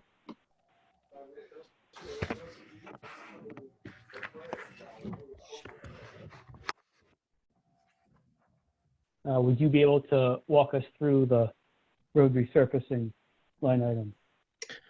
Well, as was initially pointed out on Monday evening from Amy St. Ange, my initial request was for $500,000. The Board of Selectmen had opted to reduce that for the $50,000 to go into engineering projects and such for bridges, and then also the $50,000 to go towards the engineering and site planning for the salt facility. So we're left with a remainder of $400,000. Typically in the past, on average, between road resurfacing funding and chip sealing funding, we were at around $425,000. So basically, with the current number of $400,000, we're a little below what we were at average prior to last year. Last year, we were cut back to $270,000. Part of that being the addition of an extra employee to the highway department, and then some cuts that were made in order to get the budget to go through referendum. Currently, we do have some remaining funds left over from last year. Not a lot. No, not a lot. I have the numbers here for, if I can find them really quick. I got everything separated.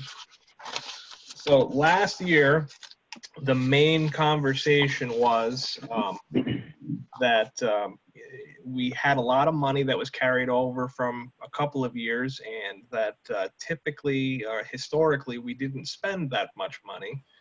I believe that the number was put out there that the most money we had spent in any one year over the course of the last 4, 5, 6 years, whatever it may be, was like $600,000. And I pointed out the failing conditions of our road system that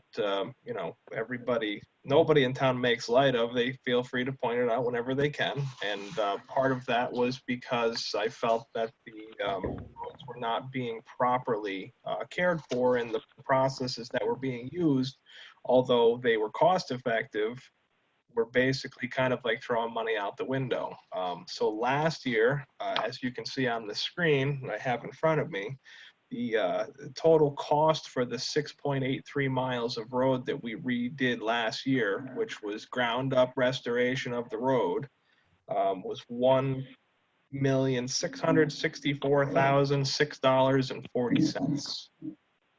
That was the conclusion of all of the work completed between grinding, grading, resurfacing, all of the drainage repairs, and anything that went into any of those road projects, including the section of West Thompson Road that we ourselves widened and fixed the drainage and so on.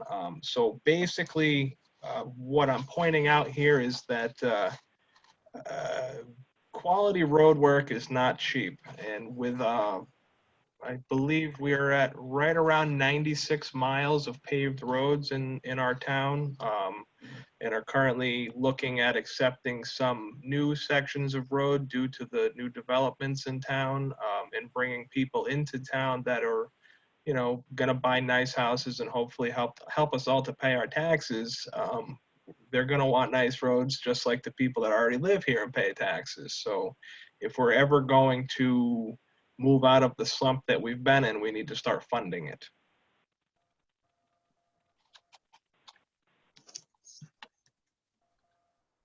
Aaron McGarry, how much is in the fund, this fund right now? According to what I have, current number is $216,744.64. Oh, I think we've less than that because we got some additional invoices in. I'll send you some revised numbers, Rich, but we had some additional invoices in from Allstate. That was after I deducted the 2 invoices that we had not paid. Okay, well, I'll take a look at them on Monday. But that being said, we do have some projects that we're looking at going forward. We're currently in the engineering process of a box culvert replacement project, which we were hoping to go out to bid for this summer. But due to Connecticut DEP requirements for permitting and such in the wetlands that are going to be involved in the project, we're going to be pushed off until next year. Those funds will come out of this money. I do not have a cost analysis on the project yet. We haven't made it that far in the design phase. I have close to a deliverable set of prints, but we have not done the cost analysis yet. I'm thinking off the cuff, I'm thinking it's going to be probably close to $200,000. So that's going to come right out of this, you know, road work funding. One of my other concerns was, and I did hear an update. Orla hasn't updated me on it. Orla, did the governor bond all of the money for the town aid road? I believe so. I'm still waiting to see some of it, though. Did they say anything about prior funding that was withheld? Not that I'm aware of. Okay, so I believe it's been made known to the Board of Finance and also the Board of Selectmen that last August we did not receive our town aid road money, which we normally get from the state of Connecticut in 2 phases, 2 payments every year. First payment being in April, second payment being in August. Last year we did get April's payment. We did not receive August. The general consensus was that our governor was withholding that money to all of the towns to affect everybody in the terms of getting his tolls passed through. So 125,000, I believe, somewhere is right around there. Town aid road. That's correct. 125 is the first payment, 125 is the second payment. And we have applied for LOSUP 2, which is 88. So if we get everything in the next month, we'll get over $300,000 in. Right. And is that without getting last August payment? That's with getting last August payment. Okay, and that's a big if. Yeah. Okay, yeah. So I mean, between the two, now that we know we're hoping we're going to get some money in, we don't know if we're going to get all of it. All of it would be helpful, but it, you know, it just helps us move along. And so, Rich, Aaron McGarry, so that's 216 is in the fund now. If we get the August road money, if the total of that money would be 125 plus, Orla, did you say LoSiP would be another 88. 388? That would be 88. So the dollars are, the two TAR monies, which is the town road aid, would be a total of 253. And then LoSiP would be additional 88 on top of that. All right. So you just mentioned something, I'm sorry, you mentioned something in the 200s, but the road aid money from August was 125, so I feel like I'm missing something. So both town road aid dollars are 125 each. And Meaning, so if we get last August plus this April? correct, we would get 253. And then we Got have it. LoSiP, which is already applied for and pretty much guaranteed, and that's 88.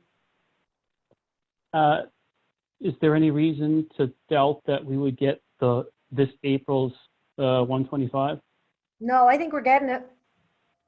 I think we're gonna get April's 125, but the prior withheld money from August is up in the air at the moment. Exactly.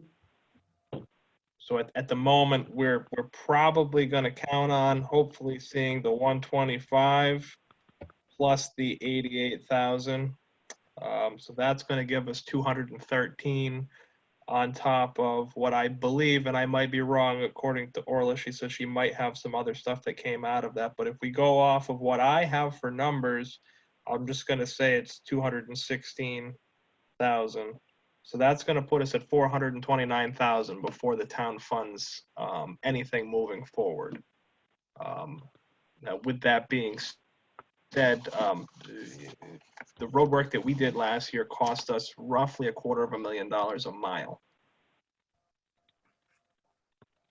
Just to put a perspective. And I do not believe that that particular treatment is worthy to every single road in town, but there are some roads that are significantly deteriorated that are of major concern that we will be looking at doing first. Before any others, and that is a process that we are also going to be looking at using on those roads. So I've got, again, Aaron McGarry, I've got 216 and change in the fund plus 125 for April plus 88 for LoSiP. That gives me 429, basically $430,000. Does that sound right to you guys? Yes. Yes.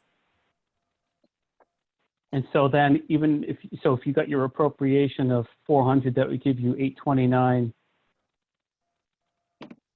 Correct. And Rich, off the top of your head, how much, if you just said it, my apologies, but probably because I was running my calculator while you were just talking a few moments ago, but how much mileage do you think, but you said that the $200,000 box culvert would come out of the $830,000, right? Correct. And that will be for next year. That's an FY21 or an FY22? That'll end up being an FY22. We'll be going out to bid for that project, hopefully over this coming winter, to have a plan in place for construction next summer. So then, just off the top of your head, how much mileage would you be able to think you could accomplish with $800,000? This year, if you would have, yeah. This is an important part of my plan going forward. Last year, we were able to do some significant work because we had the money. That also greatly affected the cost of the pricing that we got to do the projects. Just for example, for myself to pave roads, to go to the asphalt plant, buy the material and bring it to our job site with our trucks is roughly $72.87 a ton. And that does include if I hire on one extra truck, an outside truck that will hold twice as much as one of our trucks will. So last year, the work that we got done, the asphalt company came in and put it in place for $70 a ton. And that's not something, you know, if I call them up and say, I'm going to do a mile of road this year, we're not going to get that price. That was, listen, I got some money to spend. I got some roads that are in severely beat up shape. This is what I want to do. I want to show my town that, you know, your new guy here wants to fix the roads. I'm going to show you what a brand new road looks like, not something that's been scabbed over and recycled and last 2 years at $5.75 a square yard. And that was my point for last year. I pretty much almost quit my job over it because of the stress, because I took on a little bit too much, but we made it through. We got it done. We made some beautiful roads, and I'd like to move forward. In doing that, I'm not going to take the money that I get every year and spend it, which I believe, I don't know for sure because I wasn't here, you know, prior to my time here. But it seemed to me that the process has always been, okay, the town of Thompson has $600,000 that we're going to invest in road work this year. And it was the job of the public works director to figure out how he was going to spend that money, because when he came back to the Board of Finance and the Board of Selectmen the following year and proposed to put more money in that account, it's like most other things in town, well, you didn't spend it, so why? Unfortunately, when it comes to road work, if you want to rush out and spend a bunch of money, you're going to get what we already have, which is garbage, unless it's done correctly. We're not going to be able to do a whole bunch every single year, so I would like to basically build some money. You know, I have a lot of projects that I have planned this year. They're smaller scale. A lot of it is finished work and catch up from last year. And the purpose is to put us in a good spot for next year. That way, between whatever money we don't spend this year, if I can keep it to somewhat of a minimum, we go into next year and we also put forth some funding into our road funds, then I can give another good drive and we can put forth, you know, some mileage. One of the other things I'm looking at is one of the main roads that I need to get done is Quadic Road, going from the Thompson Common out to the State Road, Quadic Town Farm Road. That road is eligible for some special funding. I had a meeting when Ken was still in office. We had a meeting with NECOG about getting some special funding for that. The monies are there for it. The one thing we missed in the conversation was that in order to get it, we need to fund it up front. It is a reimbursement. We can get a reimbursement grant to do the work. We would be responsible for 10% of the overall costs of the project. At the moment, with the work that needs to be done to that road between drainage, guardrails, and road surfacing, my cost estimate to do the work is around $680,000. So we either have to bond out that money if we're allowed to borrow money to show we have it in hand and then get reimbursed for it and pay the loan, or we have to have the money up front in order to do it. Whatever works out, we still have to show $680,000 if we want to take advantage of the grant. Rich, can I ask a question? Rhonda Rooney, Board of Finance. So I appreciate everything that you're saying regarding saving and the big capital expenses. So my question would be is, if you want to save up so that you can get the work done at the $70 per square foot or whatever that lower amount is, you need to have maybe a $1.5 million project for them to come in and do that. So how much money do you need to save each year annually to get to that point, with this year included? And then also with regard to the Quadic Town Farm Road, one of the other options is to take that out of fund balance, and then it comes right back in and reimburses itself when that grant money comes in. So that's another potential way to tackle that. So my question would be mainly on the accumulation of these funds so that you have enough in there to meet your goal for whatever date that might be in the future. Basically, what I'm trying to stick to right now is keep on an average of whatever we're putting in there for funding. I'm going off of the $425,000 that was traditionally funded between chip sealing and road resurfacing. So those are the numbers that I've been using in the conversations that I've had over the past few months with Amy and in the past with Ken in regards to my thoughts on carrying money forward and doing certain things. And we have a bunch of work that we didn't get to do last year in town. So we have, and this little epidemic that we're dealing with right now is really putting a knife in my side as far as getting anything accomplished in town at the moment because of ability to help. So we're going to get pushed back timeline wise as far as getting some of the stuff done that I have planned.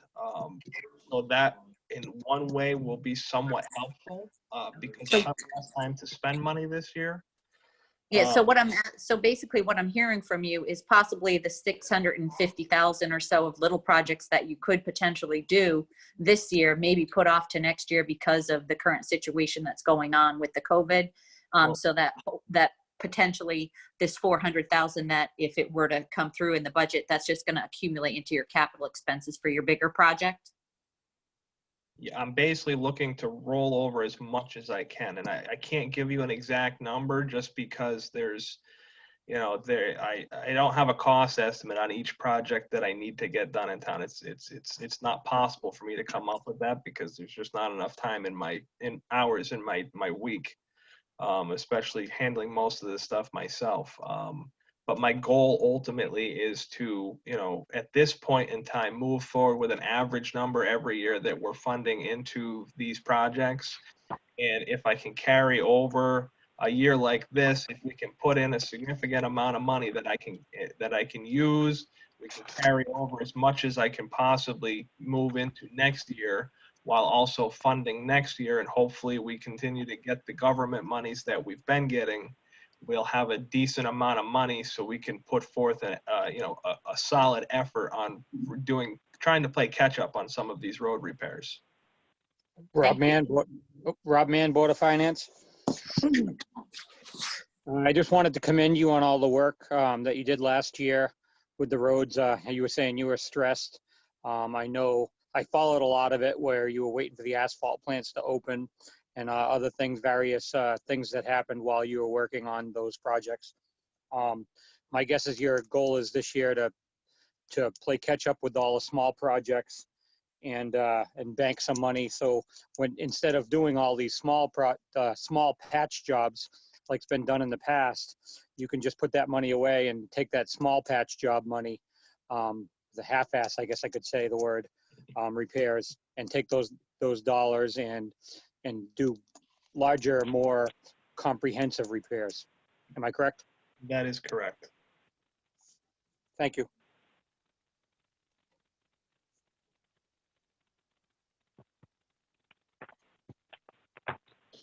Questions on road resurfacing?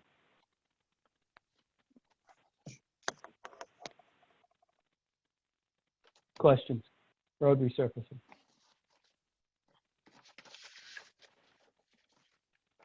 Okay, next is Turtle Lot Building Fund. I know the money comes in and it goes out. It just passes through our budget. Aaron, this is the next round of the Windows project. The anticipation is that we will expend 500,000 over a number of years, and this is the first half of that. Okay, I know that there's a section on the revenue side where this money it comes in, and then this is where it sits on the expense side. That is correct. Any questions on this?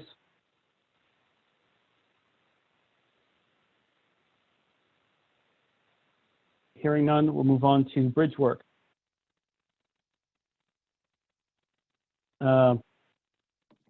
Rich, you're still there? Bridge Yeah, work. still here. I can give you a brief overview on this. Basically, what this is none of our bridges in town are marked as far as load weights for trucks and traffic.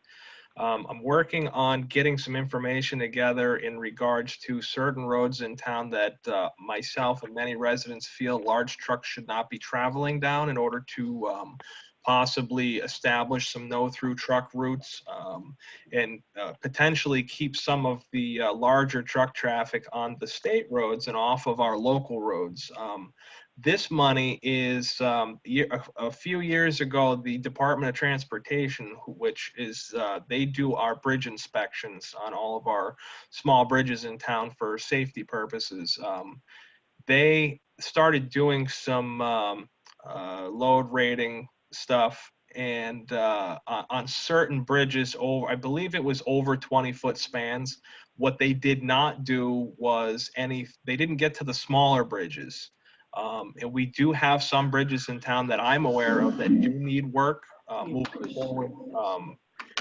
Now, through the next few years, there are some programs available, some local bridge funding programs available through the state that we're going to try to get involved with.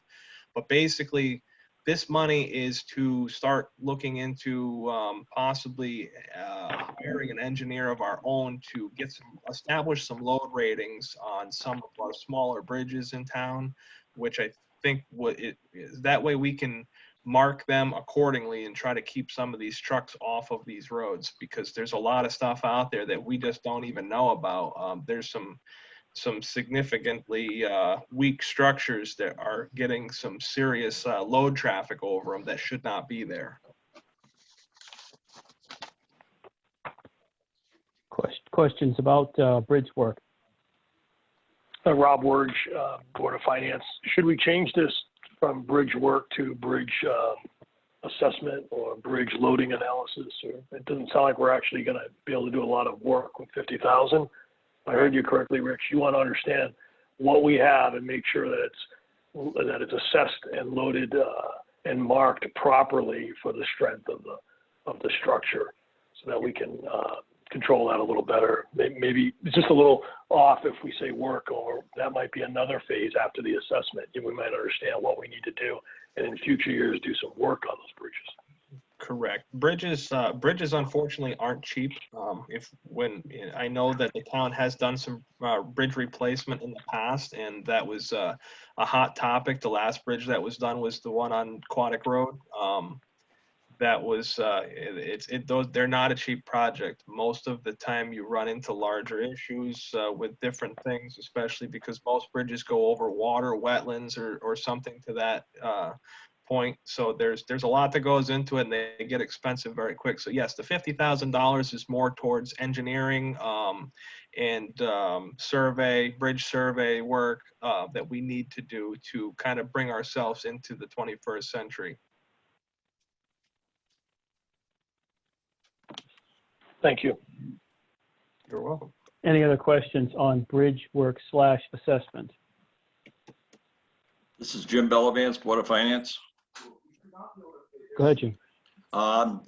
It goes back to the asphalt paving. I apologize. I went to ask a question and I was muted, and by the time I got it, you were on to bridges. Sorry, Jim. I just want to mention also to Rich, great job so far. The one thing I want all the board members to understand here, and this is a comment, we cannot mess with this $400,000. It seems like every time since I've been on the Board of Finance here, when it comes right down to the nitty gritty, they always look at that and say, oh, we got to take money away from this. And this is a fund that should not be touchable. It is so imperative that we keep enough money for paving projects in our town.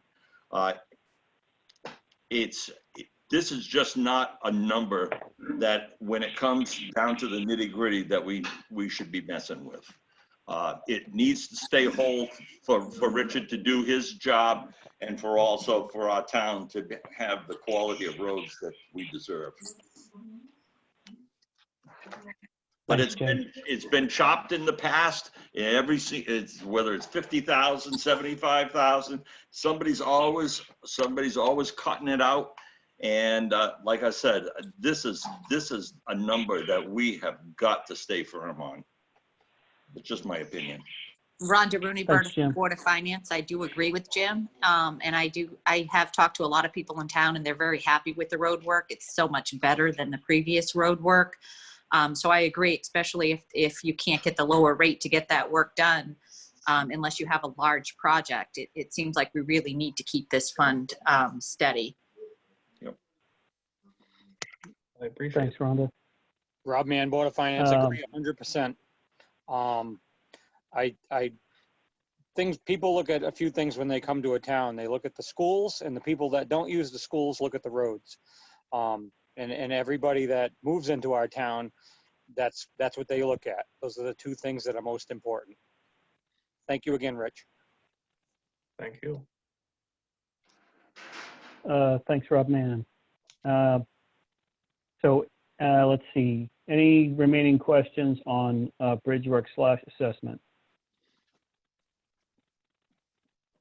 So we're almost at the end of transfers. We're at about 9 o'clock right now. I'm hoping that we can just check off roll-off truck, salt shed, and Bull Hill before we conclude for the evening. Rich, could you walk us through roll-off truck? This is actually a conversation I've been putting a lot of effort into in the last few days, getting prepared to put this little presentation forward, and I'll try to make it as brief as possible because I know it's getting late. So we already touched, I believe, Monday night a little bit on the roll-off truck replacement before we got into the capital stuff. We were talking about some different involvements with money coming out of existing budget. And I think that this year and possibly other years moving forward, when it comes to some of this stuff and carrying money forward from my budget or other budgets within the town system to try to make things work out better for us for the future. So this, as the front sheet earlier, or the sheet that we were looking at with all of the capital expenses on it, the initial conversation was this is over $900,000 that we're looking at putting into this year's budget. And one of the greatest things to do to decrease the proposed mill rate would be to drop some of these numbers. And obviously, everything that we've all talked about and looked at here so far are all very important things that need to be done for the town while in this year moving forward. So the roll-off truck, I've already gone out and got bids on the truck, obviously, so I could present it in my proposal. The prices that I've received are good until July 1st. I've gotten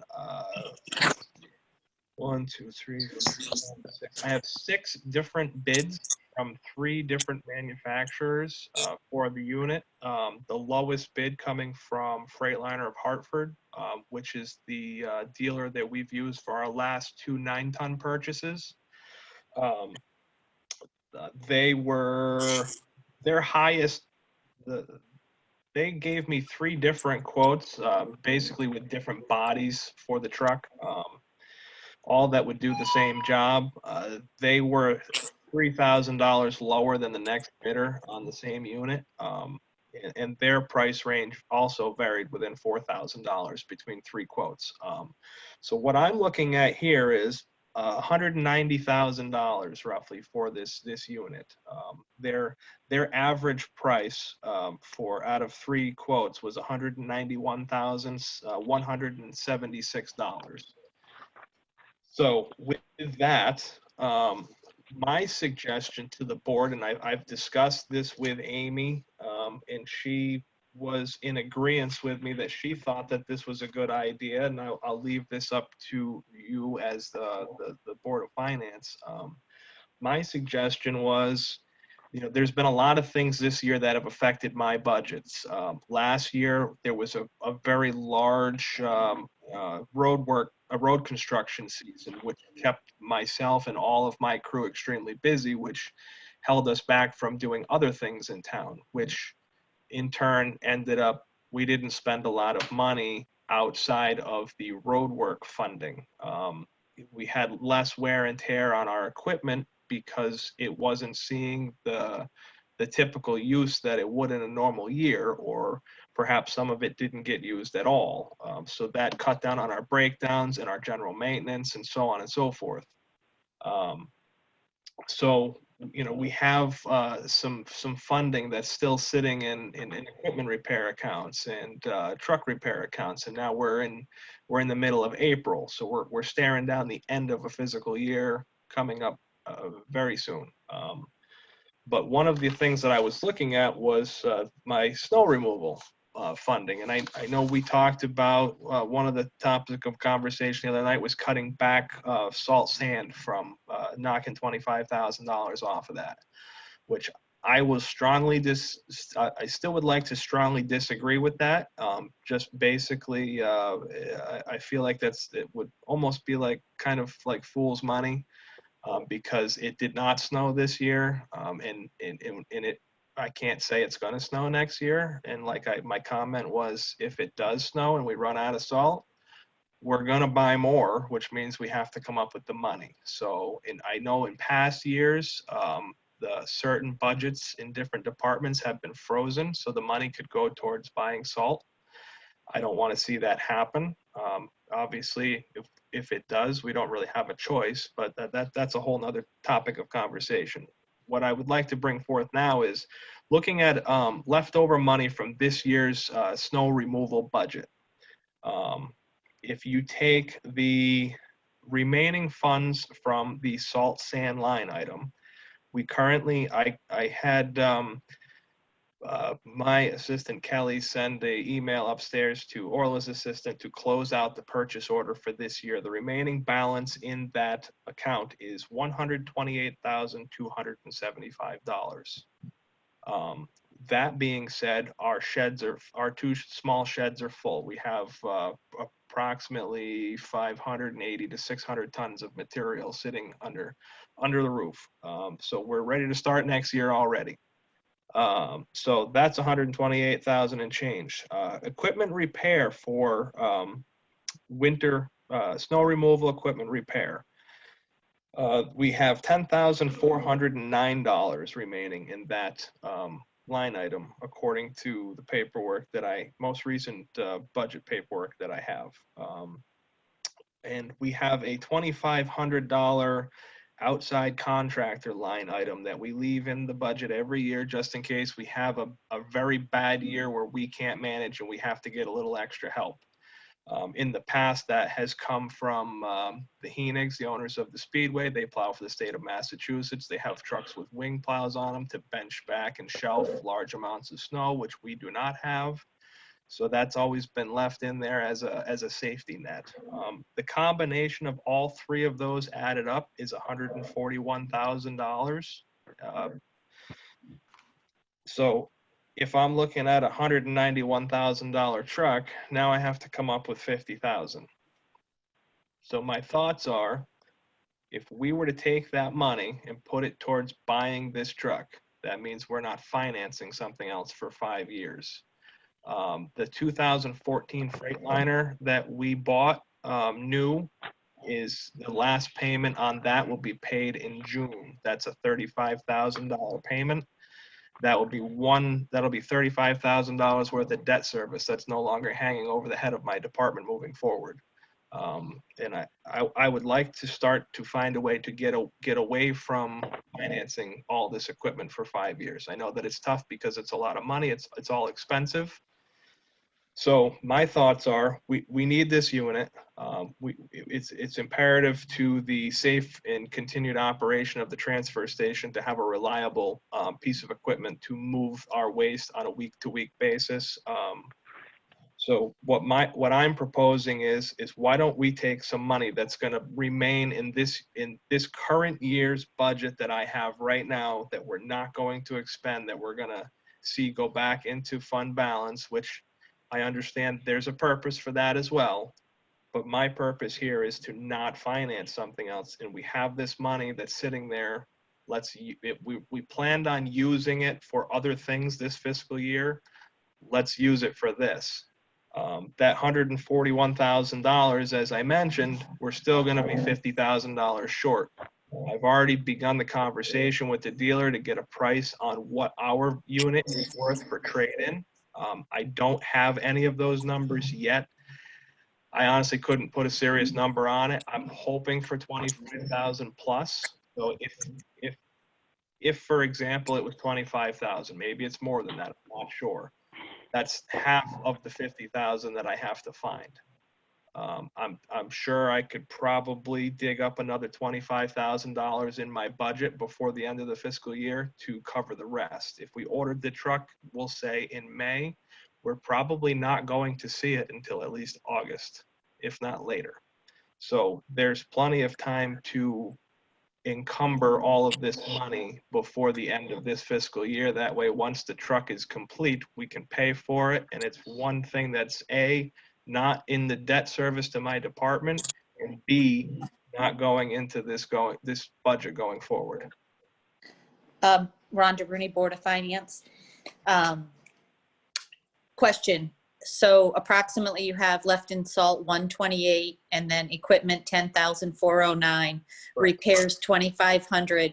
And you had said that you had 35,000 that you could take out of what, this current year budget somewhere, or is that somewhere left in No, the budget coming, or the current budget? I was just pointing out that we have one unit that is in my current debt service that will be paid off as of June of this year. Okay. So that's $35,000 of debt service that is not going to be there any longer.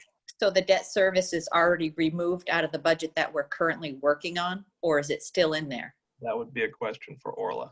Orla? It has been removed.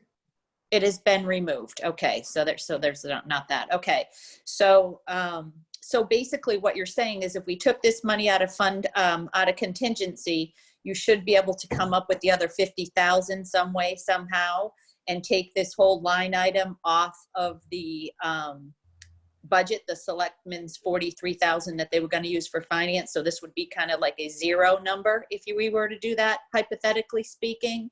And yes? Yes, that's Okay. exactly what I'm looking at. And then what I would suggest is, based on what you had mentioned regarding the salt and sand for next year, being that we can't predict what kind of winter we're going to have, that we move out of this 43 that's going to go down to zero, potentially putting 25 back into sand and salt. Is that what I'm hearing here? That I personally think that would be a wise choice.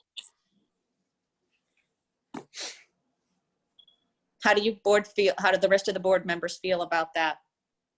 This is Jim Bellavance, Board of Finance.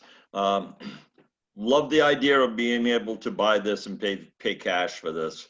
It would really help us out with our debt service.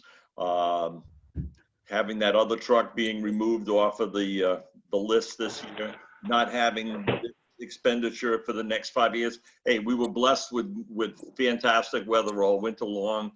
This is an opportunity for us to buy an expensive piece of equipment, and I think it's just a great idea. I would highly recommend that we go along with Richard's idea to do this. And on top of that, Freightliner is a great truck. I think that's something that he's done some good research on, and I think this is a great idea. And it would be one less debt that the town would have. And Jim, how do you feel about the 25,000 being moved back into salt and sand, being that we'd have the 42,000? If he needs the 25,000, if he doesn't need the $25,000 for the truck, right, then I would add it in.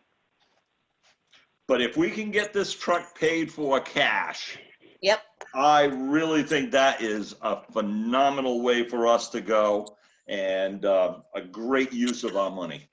It sounds like he's saying that he can come up with the cash to cover the truck, and with what he has in contingency, with also where other money he can find. So the 43,000 would essentially, from what I'm hearing, come off the budget and go to zero. Or we could take money out of that 43 that's potentially going down to zero should we decide to utilize the plan that Rich has proposed. We could put the 25,000 back in salt and sand, or we could just leave it at zero. And if he needs that 25,000, he can come to us in the mid-year. I think I'd rather have them come to us in the mid-year, to be quite honest with you. Yep, I Especially appreciate that. with what's going on now Yep. with, you know, budget constraints and stuff like that. I think we could leave that at 0. Hey, if we need it, obviously Rich knows that we'll have to give it to him because obviously the roads have to be plowed and sanded. Yep. But right now, if we can get that truck and not have a loan on it, fantastic. Suzanne has a So comment. I just want to make sure that we stay focused on the truck. I understand that we've discussed the snow removal budget, and we can always come back to that when as we make our way through the review of this whole budget. I just want to keep the conversation. I just don't want us to move back into some other portion of the budget. It's Correct. 9:15 right now. Just want to stay focused on the truck. Okay. I think Rich should get the numbers together and let's get this try to get this buttoned up next week. Rob Mann, So, Board of Aaron Finance. McGarry, go ahead, Rob. Aaron. I'm sorry, I didn't mean to cut you off, Aaron. Go ahead. No, go ahead. I agree. I think he should get a price on what he can get for a trade-in and see what kind of money he has to come up with to get this truck paid off for cash. I agree with Jim 100%. As we know, I think the way next year, we're going to go into next year's budget. This is getting off topic a little bit from the truck. We're going to have a little spoon feeding going on next year when it comes to cost in town. So, Aaron McGarry, Board of Finance, I guess my thoughts on this are the same as my thoughts were on the fire departments, which is I would love to give everybody everything that they're asking for in this budget, but I don't want to back myself into a corner on any specific area while we're going through our initial review of this document. When we get through the end of it, that's when I'm going to do some discerning, and I will be recommending some cuts. So what I don't want to do is take anything off the table at this point. That's just my personal opinion. Aaron, Rob Mann, Board of Finance, I agree with you 100%. And I think that the whole goal of this conversation was actually to take it out of the budget. So at a later time, we'll have to make that decision together. Thank you. Orla, could you put a circle around this as well, please, or a square? Thank you. So Aaron McGarry, again, Board of Finance, and yes, what I'm also considering is the fact that if you get down to the end of the year and you have a snow removal line item that's significantly underspent, you just never know. I've certainly been in previous budget years where money like that comes in very handy in order to make the next budget go.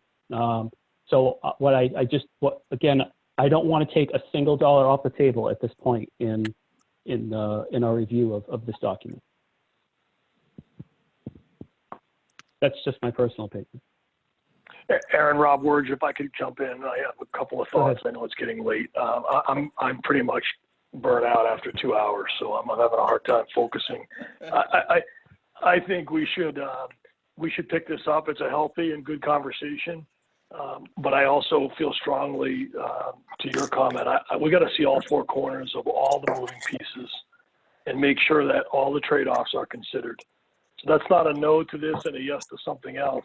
It's just there's a lot of moving pieces, and we may find this may be counter to other people's beliefs, but we may find that the financing of the $27,000, the $190,000 going to $217,000.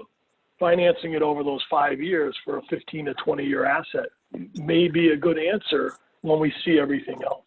I get paying for it is great and owning it up front is great, but in a time where interest rates are extremely low, we should keep everything on the table right now and make sure that we've pulled all the levers and we've balanced all the trade-offs of what we're going to do and what we're not going to do. That would be my viewpoint. So it's almost a viewpoint of let's consider it, but let's wait before we make a final decision on it. Rob Mann, Board of Finance. I agree. It's just healthy conversation, and we're going to have to make a decision. Yeah. I agree as well, Ron DeRudy, Board of Finance, and I just want to commend the board for having this conversation and for conversing like this and putting our opinions out there. It really helps me in the decision-making process. Whether we agree with each other's decisions or not, having everybody voice their opinion, it may enlighten us to something that we may not have thought about or saw. So it's a really good way to approach it. Thank you. Rob Wirge, again, Board of Finance. Rhonda, I agree with that. And also, for Rich too, to be creative, right? It's one thing to come and say, I need the money. It's another thing to come and say, here's some different ways that we can make this happen. And that's very much appreciated because it makes others part of the process, right? Part of solving the challenges that we have in front of us. So great job by Rich getting creative. Thank you. Jim Bellavance. Any other, real go ahead, quick, Jim. I just want to say to Rich that I appreciate the fact that he's looking outside of the box for us and has the town's best interest. He's just doing a fantastic job, and I really appreciate him telling us about this possibility tonight. Agreed. Any other thoughts on this topic before we adjourn for the night? And we can always, we'll pick up here at the next meeting. So if someone wants to continue discussing this roll-off truck to begin the conversation at the next meeting, that's fine. Just because we end now doesn't mean if someone doesn't speak, they don't get to continue the conversation on it at the beginning of the next meeting. Any other thoughts on this topic before we adjourn for the night? Aaron, I just had one comment. Do we have Board of Finance comments on the agenda or no? No, there's no Board of Finance member comments on the agenda because members are going to make their comments as we go through this budget anyways. Okay, thank you. Any other discussion on roll-off truck before we adjourn for the night? All right, hearing none, is there, I'll entertain a motion to adjourn. I'll motion to adjourn, Rob Wirge. So it sounds like Rob Wirge has the motion and Jim Bellavance has the second. Yep. All in favor of adjourning signify by saying aye. Aye. Aye. Aye. Anyone opposed? Anyone abstain? This carries 6-0. It's now 9:23 p.m. Sorry for going over time. Thank you, everyone. We'll see you 1 week from today, right? Are we doing There's next? no Board of. Not on Monday? Is it? Are we doing a? Because I knew there was a week that we were skipping, and I can't remember which Right. one it was. The Yeah, it's schedule, next week. Aaron, this is Amy St. Ange. The schedule is just for next Thursday, nothing Okay. on Monday. Okay. Got it. So we'll see everyone a week from today. Sounds great. Have a good weekend. Thank you, everyone. Thank you. Everybody have a nice Easter. Bye. You also.